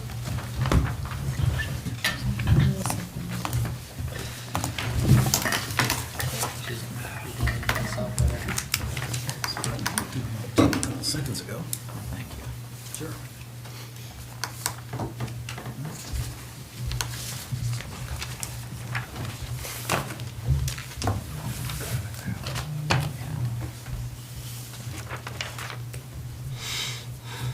Just make sure. It's pretty much the same. Right, so I just double checked. Hi, I'm John Whedon. I'm one of the Reggie's workers in the water department that got wet underneath High Street quite recently. And although that part of the job is fun, this is more fun. This is protecting the water supply that we have. 40, 50 years ago, this EPA insisted that the city come up with a new, cleaner water supply than it had, and it swapped to the middle of Branch Lake. 20 years or so ago, there was a water supply commission that served the city in order to keep that water supply clean and safe. And they came up with the idea of having a boat inspection program and watershed inspection program to keep an eye on the land and the water of and around Branch Lake. Part of what we do is in the couple of different pieces that you see here. Part of what we do are forest lands and dam. Basically, the land around the lake, we work with the code enforcement office to ensure that what people do with the land is hopefully the most protective they can to protect the lake water quality. What we do on the water itself is keep an eye on what goes into the lake to the greatest extent that we can by inspecting all the boats, rafts, and what else that goes into the new-ish Branch Lake State Park boat ramp off Happy Town Road. A lot of the expense that you see here is for our seasonal inspection program we do from April until the end of September each year, inspecting all the boats, trailers, et cetera, that go into and out of Branch Lake to keep invasive species away from our lake to the extent possible. The greatest challenge to our lake water long-term is phosphorus around the watershed. That's why the land, protecting the land is important. And we have a section that we spend on that for protecting the land.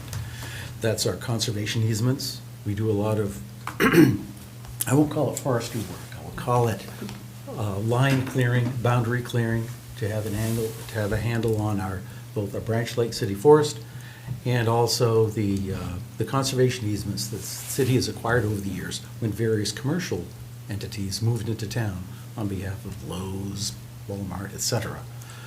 And so that's part of what we do to protect the land.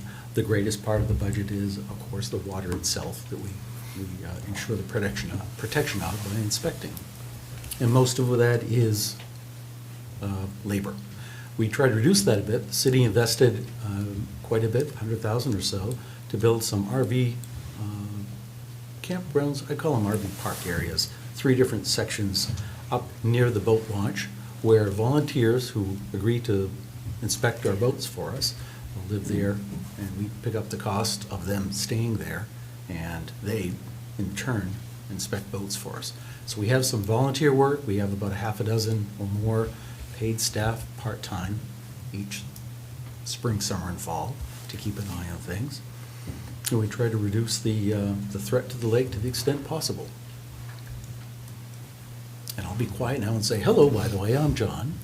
And is there any other questions you have about any particular part of the budget for this year? I have a quick question just on budget organization. Is there a reason why the 319 grants aren't underwater supply protection, if that's what we use it for?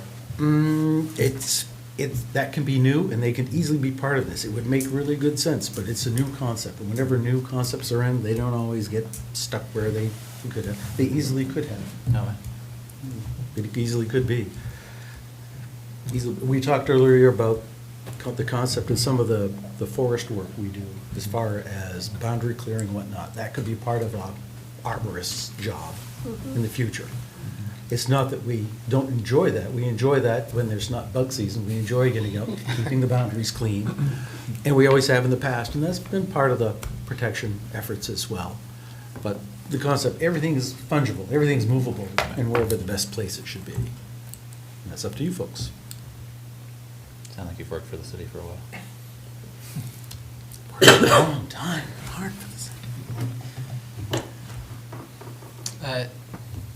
Because so much of the budget goes into managing the protection, and so much of the protection is jeopardized by phosphorus, and I was in my spare time reading the Branch Lake Branch Lake Association, I think that's that nonprofit group, their point source pollution study, and found that most of the phosphorus is coming from landowners' residential runoff from driveways and such. Are there currently ordinances, or could there be ordinances to prevent some of that runoff to further protect the lake that wouldn't take as much staff time to manage those sorts of things? Well, 2 parts. A non-point source is a very significant part of phosphorus pollution of any lake in Maine. As far as, yes, there are ordinances that could be in place that are more strict than we have now. We have some ordinances, but they aren't as strict as they could be. They are in other places. As far as that would require less staff time, that's an interesting twist, and I think they would require more staff time depending on the more intricate that you get your regulation. Right now, we work with people all the time, preferably before they do construction projects around the watershed, to reduce the impact to the lake. It's never zero. What it is reducing the impact. And you could make some of our ordinances stricter. That would be something to explore in the next round of ordinance modification rounds that the city sometimes goes through. That's always part of it. And a lot of it is, the 2 major sources are soil and people, because we all like to eat, and we all use subsurface wastewater disposal systems around our lakes because we don't have any public sewers near our lakes. And the one thing that they are not designed to reduce is phosphorus. They do not remove phosphorus from the environment. They pretty much concentrate it right around where your wastewater leach field is. And that's us. That's part of everyone who lives around the lake. That's part of bringing in tons of food each year. Phosphorus is a part of everything, and that stays there. So it's an interesting concept. Everything can be improved upon, and that's a bigger issue. but it's a fun issue to talk about, and the water department would be happy to talk about it with you as part of any other further consideration. But the roads and Lincoln Paw Stream and things like that, are they still a problem? They're still a major problem, because we enjoy gravel roads because they're less expensive than paved roads. In your tenure, I think we achieved the goal of hardening, or we call it armoring the surface of 3 sections of our rural gravel roads in the Branch Lake watershed specifically. We had a goal of 5, and we did, I believe, at least 3 under your leadership. And the key is, a lot of that reduces the instantaneous amount of silt and fines from your road gravel that flow instantly of any big storm, from any big storm, into the watershed. Once they get in a watercourse, they don't really settle out until they get to a settling pond, which we call Branch Lake. And you can see it any good-sized storm you want. It goes out half a mile out of Winkenpaw Cove. You can see the line of brown. It's an interesting concept, and I would happily share with you under miserable conditions in a storm, taking a look at some of this concept, because the ideas are real that you're speaking of. And so anything we can do to reduce that by way of 319, the 319 EPA program gives funds to states, cities, nonprofit organizations to do work around roads to keep less of that road material from flowing into the watercourses. We've done that. We've utilized those programs for 20 years or so, and we'll continue to do so. But it's everything's incremental. The biggest thing is armoring surfaces so that the water can't take soil and run it off to begin with. Armoring the shoulders with stone, which the city's done a lot of over the last 10 years. It was done simply with just grass or nothing at all. Back in the day, you ditched and you let the runoff do what it wished. And now the city's doing a heck of a job armoring every shoulder and every gravel road that we have. And that all helps. It's all incremental, it all helps.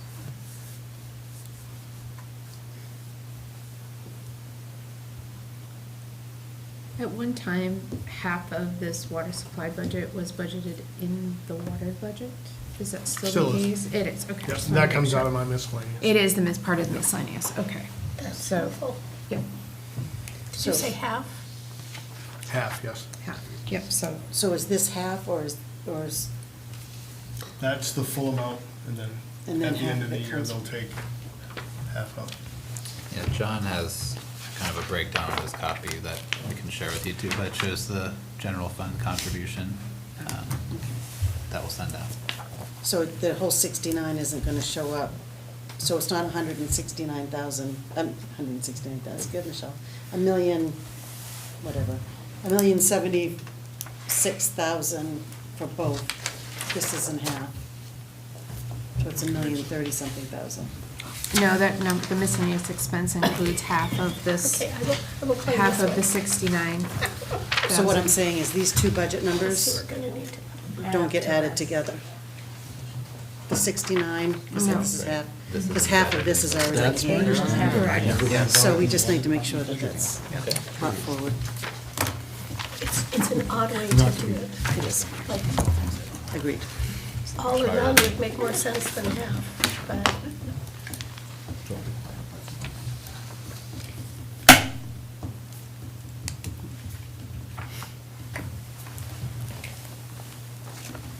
It's good water. It's good quality water. It's very good. I enjoy what you do with it. In fact, it was part of our, we actually have some PR. We actually have some PR that we do. We put out on occasion at the city forest. And we show the progression from rainfall to being filtered by the land, going into the lake, being filtered by our system, and going into, in the wintertime, a coffee mug, or in the summertime, a different product. And the concept is, it is the same water. So it's in all of our interest, who like your product and the product in that coffee mug as well. We're all in it for the same thing, for the same reason. Do you dechlorinate it? Because it doesn't taste like Yes. Yeah. The chloramines and the haloacetus and everything. it's filtered out. It's a gorgeous lake, so. do a good Right, job. it's a gorgeous lake. Part of what we do too, it protects a lot of fiscal interest the city has in the lake. The city, and you can probably have a better handle on it than I, the tax money generated by land around the lake shore values in and of itself. They've done so many, universities have done so many studies. If you have a lake that's infested with invasive species, and you, as a rule, reduce the lake shore valuation by about a third. And if you do the math, if that valuation has to come from some other part of the lake, you'll have both constituencies up in arms if you have a lot less valuation around the lake. And if you have to get that same tax value from other constituencies that aren't around the lake, their taxes will go up commensurately, and they would be shocked. So there's a lot of value in keeping your lake clean by avoiding invasive species and the consequent reduction in lakeshore values. And that goes for all the lakes, not just the water supply. Absolutely, yeah. But the water supply is important, because our backup is Simmons Pond. Our backup is That's not a Simmons great, Pond. that's not a great option. Wow. Yeah. All right, any more questions? All right, wastewater. Thank you. Thank you very much.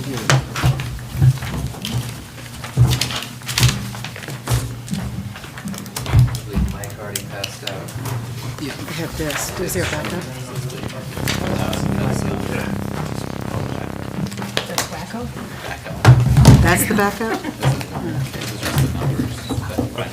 So I don't know what you're getting out, Matt, but just so we can make a point, all of that, the paper that I gave you, if you're gonna look at it and compare it to your budget books, I've already, all my account numbers are in Casell numbers now. I'm not the old numbers now. So the chart of account for Casell is done. So I've taken and put all of the Casell numbers in my budget now. On this guy. Yeah, so, I don't know, the original budget has the old numbers, and The then, numbers match what is on yours. yeah, I know, I was just celebrating that. this, yeah, so I don't know what you had, and I didn't know Nate made the copies to give to you, so I just wanted to start by saying, it's all in Casell now, so. And then, if you look at the page that I gave you that has the colors on it, which I wish I could have made it print a little bigger, but the color code is red is for increases in budget, tan is for new, like the new position and the new bond debt service that happened this year, the general obligation bond for 2023. The blue, so I combined, as part of the new chart of accounts for Casell, I combined some of the old line items into one line item.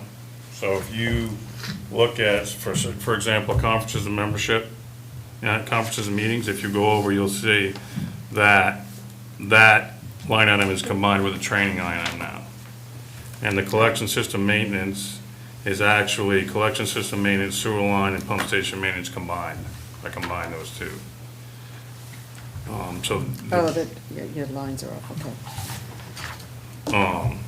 And so, just to give you some idea of what's going on with that. What about green? Green is when the budget's going down. Green is good. Green is good. Green is good. So I can run over it really quick with you guys, and then you can get to whatever questions you might have. The other thing I would point out is, if you look at the numbers below and the percent increase, a big driver of that increase is from capital stuff that we're gonna discuss on the 17th. And depending on how, I need some guidance from you guys on some stuff to do with that capital. And so depending on how that shakes out, this number will change, this percentage on the bottom. So right now it's showing a 29% increase, at least on my paper, yeah. And so, which is a scary number. So I just wanted to point out that part of that, the biggest portion of that increase is from something we're gonna cover during capital. Okay. And in the past, didn't you not put the capital stuff in this budget at all? No, I've Or always. always was You have to spent? ask, Yeah. yeah. Yeah, it's just, it's a little different this year because we have a capital item that we'll go over on the 17th that you folks already allocated money for that a couple of years ago. But I don't think it got encumbered forward. So And so I'm not sure how that gets handled. I'm hoping that's one of the things that we're gonna talk about in the budget, because we've never encumbered since I've been on the council. So, So I thought Are we every starting year. over, or- Yeah, well, since you've been on the council, yeah. So it used to be every year, the finance director would Right. go in front of the council every June and encumber all the capital stuff. Am I correct in that? And it hasn't happened. And so it makes it difficult for me and for everybody probably because you funded $150,000 for my HVAC, my heat pumps 2 years ago. The project wasn't able to be done that year.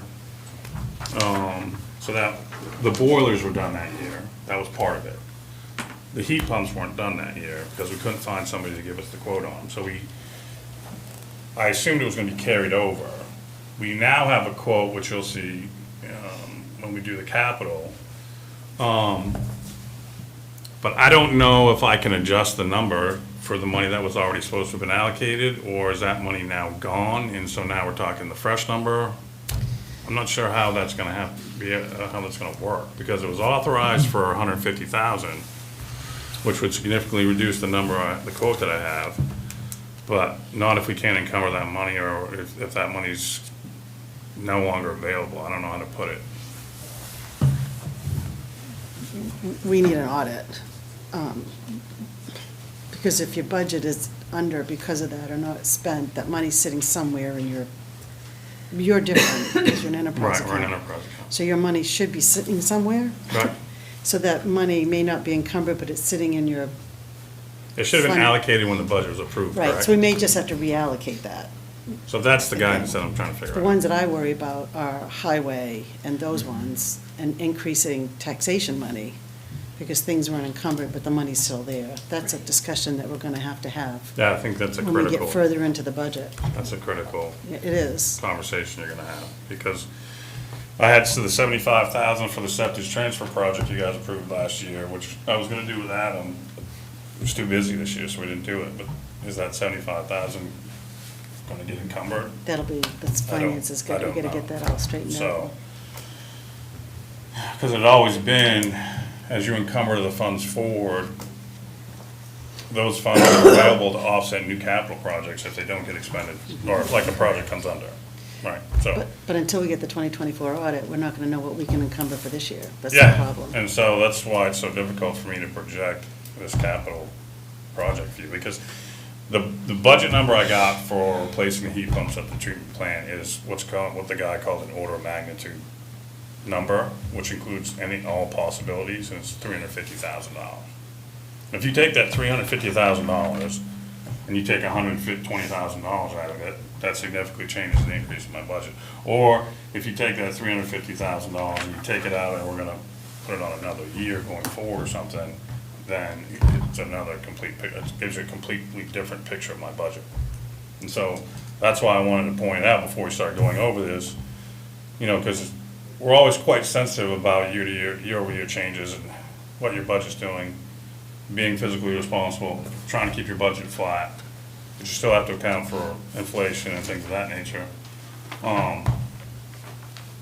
But I just think the capital can really skew a budget, so I'm not sure if it should be in the appropriations, or maybe it should, but I just wanted to point it out tonight because it's a big increase and it's not. Michelle, do you think that the reason that we didn't do the encumbering thing that we would have normally done was because of not having the audit? Well, Or because of the audit being? well, no, you don't need your audit to do that, because your audit comes after. We're so far behind, but it's more because, Yeah, we just didn't know we had to do it, basically. yeah, you haven't had a person to oversee that. But those types of things should be, any project, and it's not just capital, there are some other things that, Usually bills there's that a didn't request get every paid year that that you says, can encumber. get to the finance director what you want to encumber out of your budget. And then we would make the request to the finance director, and then the finance director would look at them all, put them all together, and she or he would go in front of the city council at probably And the then June we would meeting. approve it. And they would say, hey, all these funds need to be coming forward, do you approve? And the council says yes or no, and that's how you can roll your stuff. And we haven't been rolling our stuff, and now it's I don't even know if we've done Causes a polls or problem. anything either, so. because now you have a council over saying that you allocated funds for an HVAC project. But then funds were never rolled over, so how does that get handled? Yeah. So, anyway, It's been since 2020. Like 20, yeah, I It's been, think it's that been was the several ending. years, so.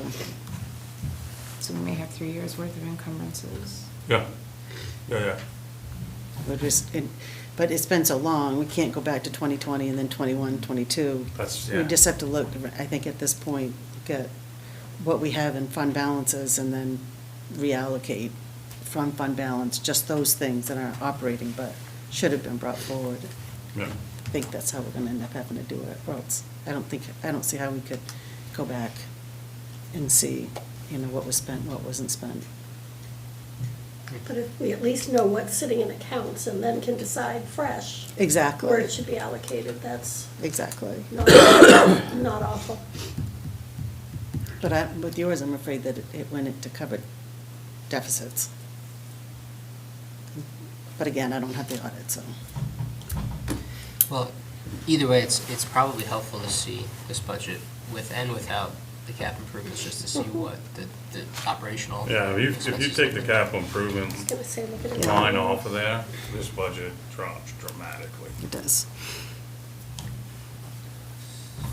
Question for, there's wastewater, there's user fees. Mhm. So how's that accounted for? So in your book, not the page I gave you, there should be, the next page should be my revenue page. No? No. Oh, they don't have anything in the budget book that I submitted? No, sorry. Okay. So what I can tell you is it is captured, I have a whole page. So there is on it. revenue, that's good. Yeah, so, Yes, what I can revenue's tell good. you, because I I was gonna say, can, yeah, I can tell you pretty much from memory, so. I read a check for it. User fees, were projected, last year we were supposed to do a 2% increase, we did not do that, for reasons unknown. But what's being projected this year for revenue is gonna be 1.62 million for, user fees. $550,000 for septage income. Both of those, the 1.62 million user fees includes a 2% increase that we didn't do last year. The septage includes a penny per gallon increase, so that projects to 550,000. And then you have other miscellaneous, so sewer permits, was at 10,000, because we never know what's gonna come for projects during the year, and who's gonna pay what for sewer permits. But at the end of the day, I believe the number is $2,188,000 is what the revenue is. Good job. So if you took capital improvement out. Nailed break Thank you. even. He's no So- newbie. Yeah, so $2,188,000 is what you're looking at for projected revenue for this year. Yeah, so then you're saying if you took capital improvements out, or that number drops, you actually are making a profit. Replace it with debt service or something. Yeah, and so, yeah, and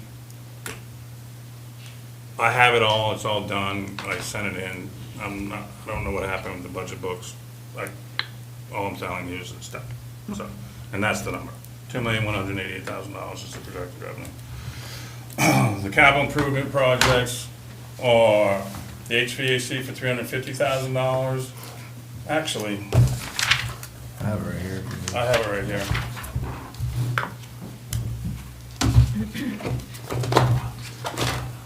So here's the revenue.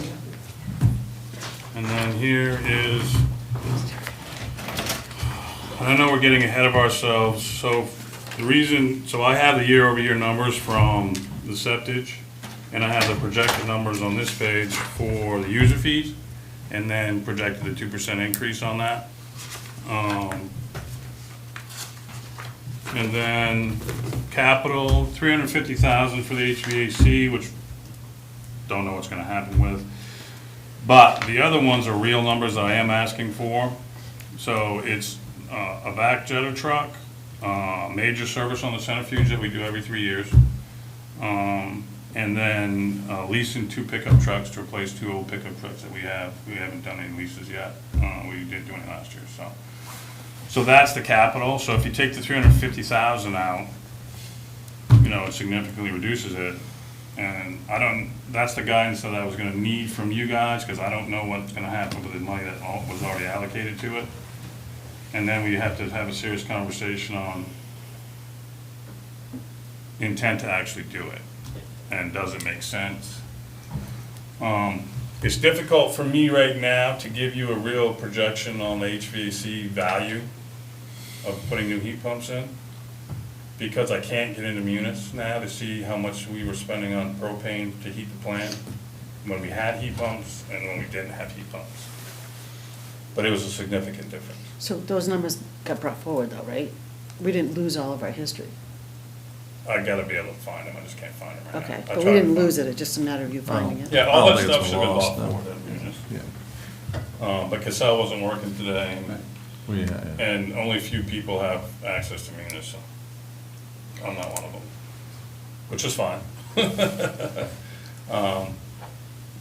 But, yeah, I mean, I guess the question is, what's going to be the council's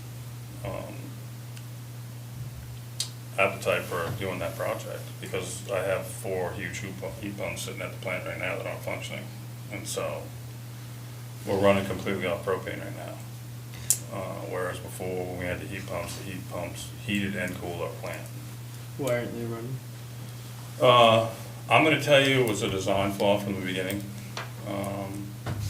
So as a real super quick history lesson, when they were put in, there was problems with the design. And then when we figured that out and we finally got them fixed, the company that did the programming, because they have their own complete separate program system, computer system, had a dispute with the engineer over paying for the extra programming needed to make the fix, and they walked away.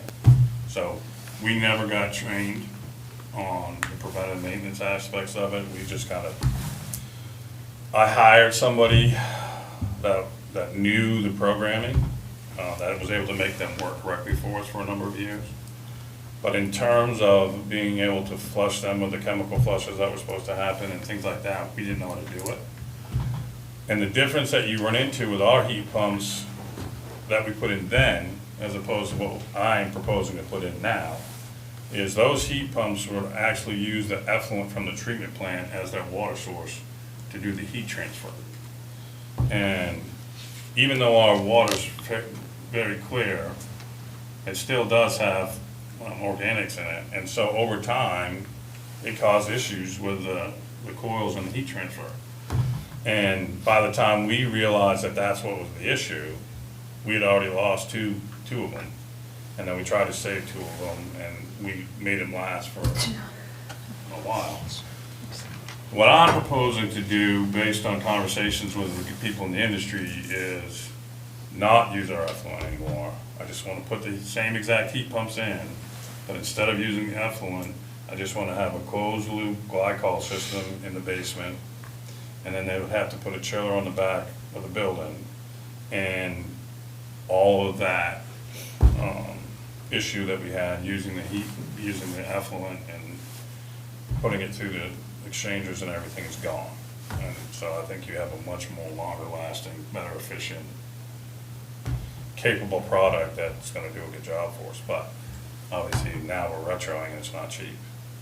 And so, you know, that one single project is a huge hit to my budget, depending on how we're gonna handle that. Has anyone done, I know you said you can't get into your numbers, but since you've been thinking about this for a while, has anyone worked on a return on investment or any of those figures? I mean, if we're gonna spend $350,000, how long is it gonna take us to Well, get our that's what I money wanna back? try and figure out, you know, because a full year of the plant being just on propane is gonna tell you really what you need to know. Like, we exceeded our fuel number this year. We've never used to exceed the fuel number. So the question is that yearly, amount that we're spending on propane with running just the boilers, and the savings we'll get from having the heat pumps, gonna pay back the $350,000? Before they break down and you have to replace replace them again? That's the question, That's yeah. the question. Because you still, I mean, there's still an expense to running heat pumps. Yeah. Because it increases electricity, Budget but. 2,000 this year, they said total for actuals 17,000 almost for fuel. No, we combined all these fuels, so that was just one. That's a number for when they were split. Gotcha. So that 24 number is an old number when I had gas, diesel, and propane all broke out. And so it was 6,000 for gas, 10,000 for fuel, and 2,000 for generator fuel. Or, you know what I mean? But now you know, in the new chart of accounts, it's all combined. So this number that you see, the $18,000 under the fuel, 51255, that's those three line items combined into one line item. So, Mike, how long have you been just on propane? When did your heat pumps die? so we were down to 1.5 heat pumps last winter. Not the one we're just finishing, but the one before? Yeah. So that's why it's tough for me to. So by the end of this season, so probably I would guess next fiscal year, if you look July 1 to June 30th, the fall next year, I think you'll have a really clear picture on how much we're spending on propane. If I can go back and dig numbers out and figure out exactly when we were on all propane, then I could help you, that would help us develop the picture quicker about it. So if we waited a year, because you also need to know how expensive it is to run heat pumps on top of. Yep. Right, because they do have their own expense. Yep. If we waited a year, do you think you'd be able to figure No, out a return on absolutely, I investment? think that is a solid plan. Because we made it through this one, or just on the boiler, so. Any problems? It's been getting chilled. Well, we use space heaters in the building sometimes, like in Amanda's office, she's got a space heater, and then in the summertime, we're using window ACs in all the places. So, I hate that, to be honest with you, and I think it looks completely terrible for people to drive up to the building and see window AC sticking out the window. But, you know, having employees work in 85, 90-degree rooms doesn't work either. And so whatever we decide to do, it has to be different from what we're doing right now. Because the propane just takes care of the heat portion. So if you want to go away from the big heat pumps that heat and cool the whole plant, and just use the propane for the winter, then we would have to look at investing in the mini heat pumps that you see in houses and places like that, maybe to try and cool the building in the summertime. So that would have its own expense as well, so. I just wonder if it would be $350,000. Trying to, having the time, I mean, I'm perfectly on board with, you know, having a full year to try and vet everything and see what a good solution would be. Charlie's good with numbers, aren't you, Charlie? We'll break into that old system and figure it out. Yeah, we can work it. Question, as with the library that was looking at heat pump, are you looking at if there's grant money available? The scale of yours, I don't know if there's a fit for. We actually did, when we built the plant, take advantage of efficiency gain and some other stuff. Okay. We weren't super green with the plan, as Michelle can tell you. But if we decide we're gonna go that direction, yeah, absolutely, we'd see if So efficiency if gain. that factors in to bring down the Oh, sure, price yeah. as well, plus making sure it's engineered and set up. Right. success this time. Yeah. Yeah. So, and like I said, the $350,000 number is not as, like, solid dig into it, Yeah. really drill down into all the expenses. It was just, Mhm. if we put the exact same heat pumps that are in now, it saved us a lot of money. Because originally it was 500,000, I'm like, you can take a walk, buddy. But he found the exact, we could put the exact same heat pumps in, and then it would just be a matter of modifying in the basement where we pull out of the contact tank and put the glycol in. And then putting the chiller tower on the back of the building. And then an unknown expense would be how much Basics Automation would charge to reprogram it to that scenario. Your plant's under the solar credit Yep. program, so that's, Yeah, so if you look at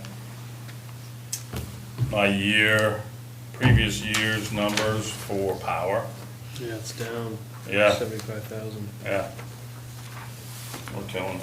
Oh, I didn't see it 'cause it wasn't Solar- green. Solar credits. how come that's not, how come it's not green? Because it was 225 the previous year, wasn't it? Yeah. So I only put green on what's going down this year. Oh, yeah. Yeah, that's a good point, though. So, but we can go through the line items, and if you guys, like the payroll stuff. So we're in the middle of a union negotiation, Steve can tell you, we are pretty close to an agreement. But until that negotiation is finalized, I can't project what that payroll number is gonna look like, because it could be significantly different. So, when I first did this budget at the beginning of the year, before we even started negotiations, I just did a 5% bump,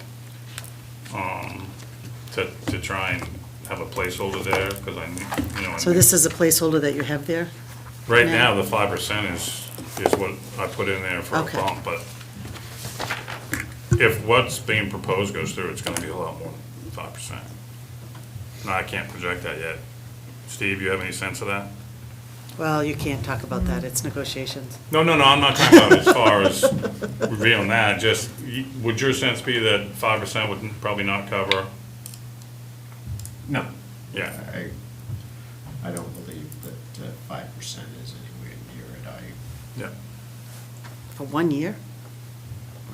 Are you looking? Never mind, sorry. Yeah, talk about that. Yeah, we can't talk about that. How many employees Just- do you have in the department, Mike? I have me and 4, which now is 3. So just so you guys know, I have to hire another guy.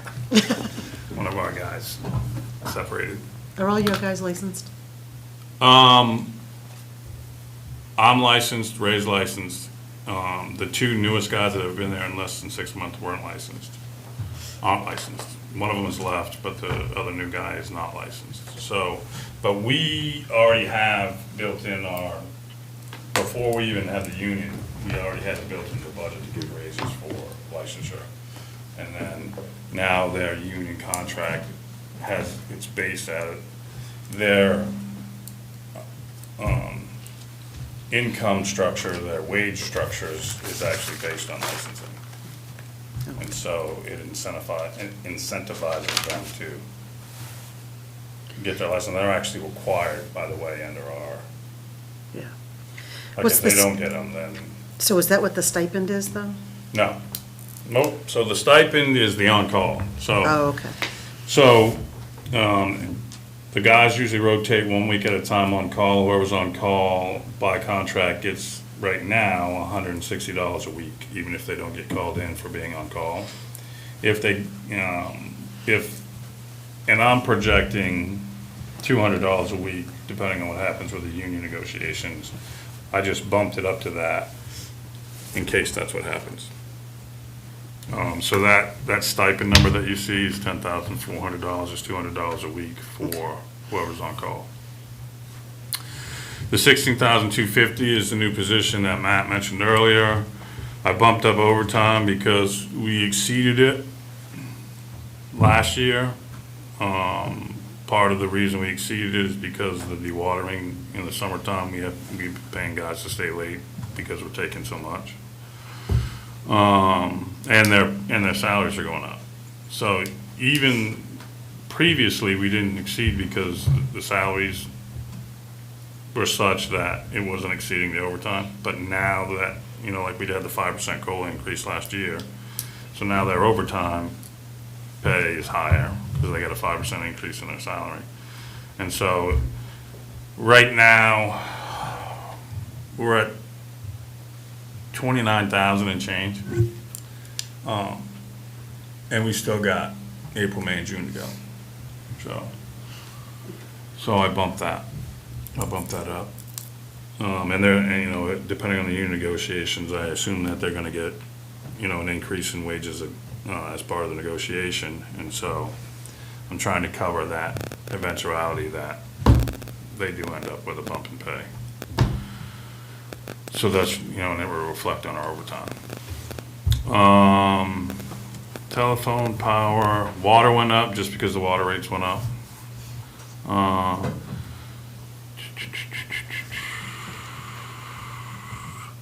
So I put the, you know, in the colors, you know, in the red, I have explanations next to why I asked for the increases.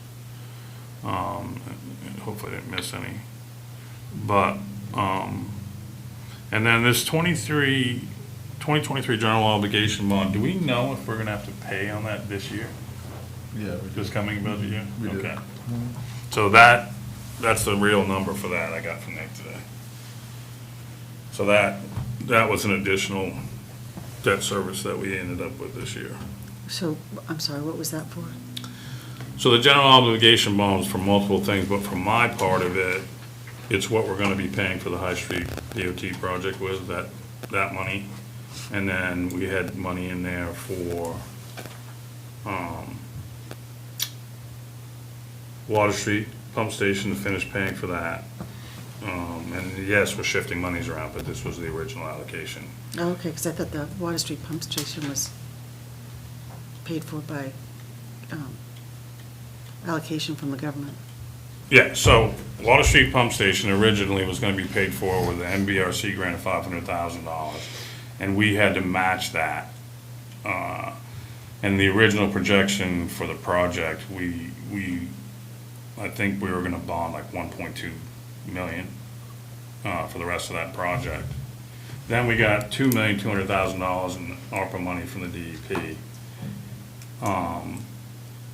which was also allowed to be used for the Water Street Pump Station project.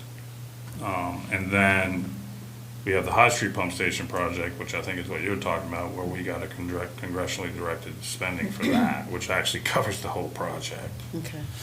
And so, in April, coming right up, you know, I think on the 15th, you guys are gonna have a motion on the agenda to shift bond monies. I saw that, okay. That's what Okay, that's so for. instead of paying the rest of Water Street out of the general obligation bond, we're gonna shift that money and pay the High Street DOT project with it, and we're gonna use more of the ARPA money to finish off the Water Street Pump Station project. And I think we actually had a vac truck in there, but we took it out. Because, I mean. no, I'm talking about the bond. We had a vac truck in the bond They got taken for like 400,000. We took it out because Water Street came in high, and we had to reallocate money to try and cover that to be able to do the match. So that 2023 GOB bond, how many years is that? We need a debt service schedule too. We need a debt service schedule. How many, because like you've got a 2009, has that got very long left on it, and a 2009? No, some of them are close to expiration. I went over it in hand, but I don't have the number with me. But we do have a couple of that are close to expiring, but not in the coming year. I can get you those schedules if you'd like. That would be great, yeah. It would be nice to know, like, Yeah, which ones have. because it's easier to schedule his capital improvement plans if we know when the debt service is. Yeah, I have them all Falling on the off, computer, yeah. so I can send them to you guys. if Thank like. you. Yeah. So.